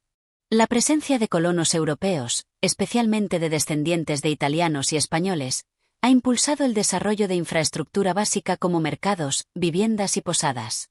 A pesar de ser una localidad aún pequeña en comparación con las grandes ciudades, Puerto Madryn ha experimentado un crecimiento constante gracias a su ubicación estratégica y al fomento de la pesca y el comercio. Río Gallegos y Viedma son otras dos ciudades mencionadas por Ángelis que han comenzado a tomar forma como núcleos urbanos. En estos lugares, la vida social es de carácter más comunitario, donde las familias se conocen entre sí y las interacciones están profundamente marcadas por la solidaridad. Sin embargo, la población sigue siendo pequeña y dispersa, con la presencia de grandes estancias y áreas rurales que predominan sobre los asentamientos humanos más densos. La vida rural, las estancias y su importancia económica. La Patagonia ha sido tradicionalmente una región donde la economía rural desempeña un papel central. La ganadería es, sin duda, la actividad económica predominante, y en este contexto, las estancias ocupan un lugar crucial. Ángelis describe cómo las grandes haciendas de ganado, principalmente de ovejas, se distribuyen por las vastas planicies patagónicas. La vida en las estancias es dura y solitaria, pero también profundamente conectada con la tierra. Los estancieros, muchos de ellos provenientes de Europa, poseen grandes extensiones de tierra, en su mayoría dedicadas a la cría de ovejas para la lana y el carne. La exportación de estos productos es fundamental para la economía local. Sin embargo, Ángelis destaca que la vida de los estancieros es a menudo difícil debido a las condiciones extremas del clima, la escasez de agua y los conflictos con los pueblos originarios que habitan el territorio. La gestión de las estancias está a cargo de los mayordomos y otros trabajadores que son responsables de velar por el ganado. El trabajo es duro y exige una gran resistencia física. Los gauchos, descendientes de los pueblos indígenas y españoles, juegan un papel clave en la vida de las estancias, pues son los encargados de la herraje, cuidado del ganado y comunicación con otras estancias o ciudades cercanas. Además de la ganadería, la pesca también ha adquirido importancia económica en algunas zonas costeras de la Patagonia. Ángelis observa cómo los pescadores locales han comenzado a obtener buenos resultados al capturar especies marinas como merluza, salmón y trucha, que luego se exportan a otros mercados de Argentina y el extranjero. La pesca, sin embargo, sigue siendo una actividad secundaria en comparación con la ganadería. La vida de los pueblos originarios, mapuches y tehuelches. Pedro de Ángelis dedica una porción significativa de este capítulo a reflexionar sobre la vida de los pueblos originarios de la Patagonia, que a pesar de los cambios producidos por la llegada de los europeos, siguen manteniendo costumbres y tradiciones que han sido transmitidas de generación en generación. Los mapuches, que habitan en la zona norte de la Patagonia, son descritos por Ángelis como un pueblo resistente y adaptable a las inclemencias del entorno. Los mapuches han sido históricamente conocidos por su habilidad para cultivar la tierra, cazar y pescar. Sin embargo, Ángelis destaca que, con el avance de la colonización, su territorio ha sido invadido y desplazado en gran medida, aunque siguen siendo una comunidad activa en muchas regiones. Por otro lado, los tehuelches, pueblos nómadas de las vastas estepas, son descritos con gran respeto por su habilidad para sobrevivir en un entorno tan inhóspito. Ángelis explica que los tehuelches se organizan en pequeñas tribus, con fuertes lazos familiares y una estructura social sencilla pero efectiva. Su principal medio de subsistencia es la caza, especialmente de guanacos y ñandúes, y la recolección de plantas. A pesar de la influencia de los colonos y los nuevos caminos que se abren en la Patagonia, los tehuelches mantienen una vida centrada en la movilidad, adaptándose a los cambios sin perder sus costumbres ancestrales. Las costumbres y el modo de vida en las estancias y las ciudades. La vida en las estancias y las comunidades más urbanizadas también tiene sus particularidades en cuanto a costumbres y rituales sociales. En las estancias, las celebraciones son pocas pero de gran importancia, y se centran en eventos como el Día de la Patria, donde las familias se reúnen para compartir comida, baile y canciones. En las ciudades, por otro lado, la vida social es más activa y organizada, con reuniones en cafés, tabernas y teatros. A pesar de la lejanía de los centros urbanos más importantes de Argentina, la influencia de las costumbres europeas comienza a hacerse notar, especialmente en lo que respecta a la arquitectura y los modos de vestir. La educación y las dificultades de acceso. Uno de los temas que Ángelis toca en este capítulo es la dificultad de acceso a la educación en la Patagonia. Las grandes distancias y la dispersión de la población hacen que las escuelas sean muy escasas. La educación en las zonas rurales es básica y se centra principalmente en enseñar a los niños a leer y escribir, además de inculcarles valores de trabajo duro y supervivencia. Ángelis también observa cómo la llegada de misioneros y algunos profesores de las provincias del norte han comenzado a organizar pequeñas escuelas, pero el acceso sigue siendo limitado. A pesar de estos obstáculos, el deseo de aprender entre la población local es grande, y se empieza a notar un cambio hacia una mayor instrucción en las áreas urbanas y rurales. La identidad patagónica. El capítulo concluye con una reflexión sobre la identidad patagónica. Ángelis subraya que, aunque la Patagonia es un territorio aislado, sus habitantes han logrado crear una identidad propia, marcada por el respeto a la naturaleza, el trabajo arduo y la solidaridad. La combinación de culturas nativas y europeas, junto con la influencia de las difíciles condiciones geográficas y climáticas, ha dado lugar a una forma de vida que, aunque dura, también es rica en tradiciones y valores. Este capítulo es un relato detallado de las dinámicas sociales y económicas de la Patagonia, abordando la vida de los colonos europeos, las comunidades originarias y los efectos de la colonización en el modo de vida de la región. Pedro de Ángelis, con su profunda observación, pinta un cuadro vívido de una tierra que, a pesar de su aislamiento, ha logrado forjar una sociedad resiliente y en constante transformación. Capítulo 15. Reflexiones finales sobre la Patagonia y su futuro. Este capítulo cierra el relato de Pedro de Ángelis sobre sus viajes por la Patagonia y los campos de Buenos Aires, ofreciendo una reflexión profunda sobre el futuro de esta vasta región. A lo largo de su obra, Ángelis ha retratado la belleza deslumbrante de la Patagonia, pero también ha destacado las dificultades que enfrentan sus habitantes. En este capítulo final, sus reflexiones se centran en el potencial de la región, los cambios que ya han comenzado a gestarse y los desafíos que deben afrontarse para asegurar un futuro próspero y equilibrado para la Patagonia. La Patagonia como región de oportunidades. Ángelis, al haber observado el territorio con detenimiento, comienza el capítulo destacando que, a pesar de las dificultades geográficas, económicas y sociales, la Patagonia es una región de gran potencial. En sus ojos, la Patagonia es un lugar que todavía está en gran parte por descubrir y que, si se aprovecha adecuadamente, puede ser una fuente de riqueza y desarrollo para Argentina. La gran extensión de tierra disponible para la ganadería, la pesca y la explotación de recursos naturales convierte a la Patagonia en una región clave para el futuro del país. Ángelis subraya que, aunque la vida en la región puede ser difícil debido a su clima extremo, la fertilidad del suelo en ciertas áreas, junto con los vastos territorios sin explotar, ofrecen grandes posibilidades. La introducción de nuevas tecnologías agrícolas y ganaderas, junto con un mayor interés por parte de los colonos europeos, podría transformar la región en un verdadero motor económico para el país. Sin embargo, el autor también señala que no solo los aspectos económicos son importantes para el futuro de la Patagonia, sino que también deben tenerse en cuenta los aspectos sociales y culturales. La región está poblada por una diversidad de culturas. Las comunidades originarias como los mapuches y los tehuelches, que han sido desplazadas en muchos casos por los colonos, pero que siguen manteniendo una fuerte identidad cultural.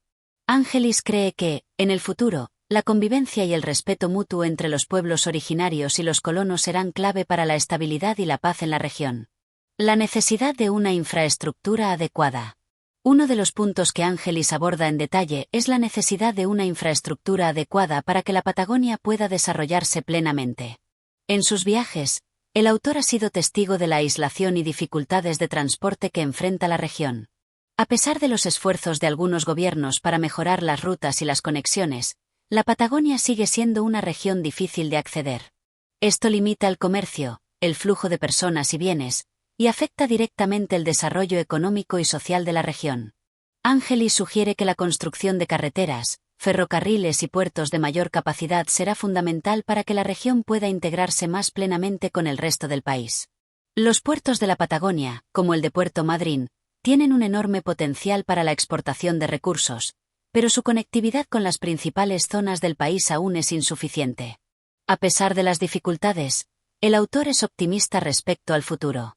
En sus escritos, Ángelis predice que con la inversión en infraestructura, la Patagonia podría convertirse en un centro neurálgico para el comercio y la producción, beneficiando a toda Argentina. El papel de la educación y la cultura. Otro tema central de este capítulo es la importancia de la educación para el futuro de la Patagonia. Ángelis observa que, a pesar de los esfuerzos realizados por los colonos y el gobierno, la región sigue siendo bastante aislada en términos educativos. La falta de escuelas en las estancias y pueblos rurales es una de las principales barreras que limitan el desarrollo intelectual y cultural de los habitantes. El autor señala que el gobierno argentino debe poner mayor énfasis en la educación rural y en la creación de escuelas accesibles para los niños que viven en las zonas más remotas. Ángelis cree que la educación es fundamental para que los habitantes de la Patagonia puedan innovar y desarrollar nuevos métodos para mejorar la producción agrícola y ganadera. Además, destaca la importancia de transmitir el valor del conocimiento a las futuras generaciones para que puedan aprovechar las oportunidades que se presentan en la región. Ángelis también hace una reflexión sobre la cultura patagónica. Si bien la Patagonia es una región rica en tradiciones y costumbres, muchas de ellas corren el riesgo de perderse debido a la modernización y el contacto con otras culturas. El autor hace un llamado a la preservación de las lenguas originarias, los rituales y las formas de vida tradicionales, tanto de los pueblos indígenas como de los primeros colonos, para que las futuras generaciones no olviden sus raíces. El futuro de los pueblos originarios. Ángelis dedica una sección importante de este capítulo a la reflexión sobre el futuro de los pueblos originarios de la Patagonia. A lo largo de su obra, ha sido testigo de las tensiones que existen entre los pueblos indígenas y los colonos, debido al desplazamiento y la expropiación de tierras. El autor reconoce las dificultades que enfrentan los pueblos originarios para adaptarse a un mundo en constante cambio, pero también se muestra optimista respecto a la posibilidad de encontrar un equilibrio entre la modernidad y las tradiciones ancestrales.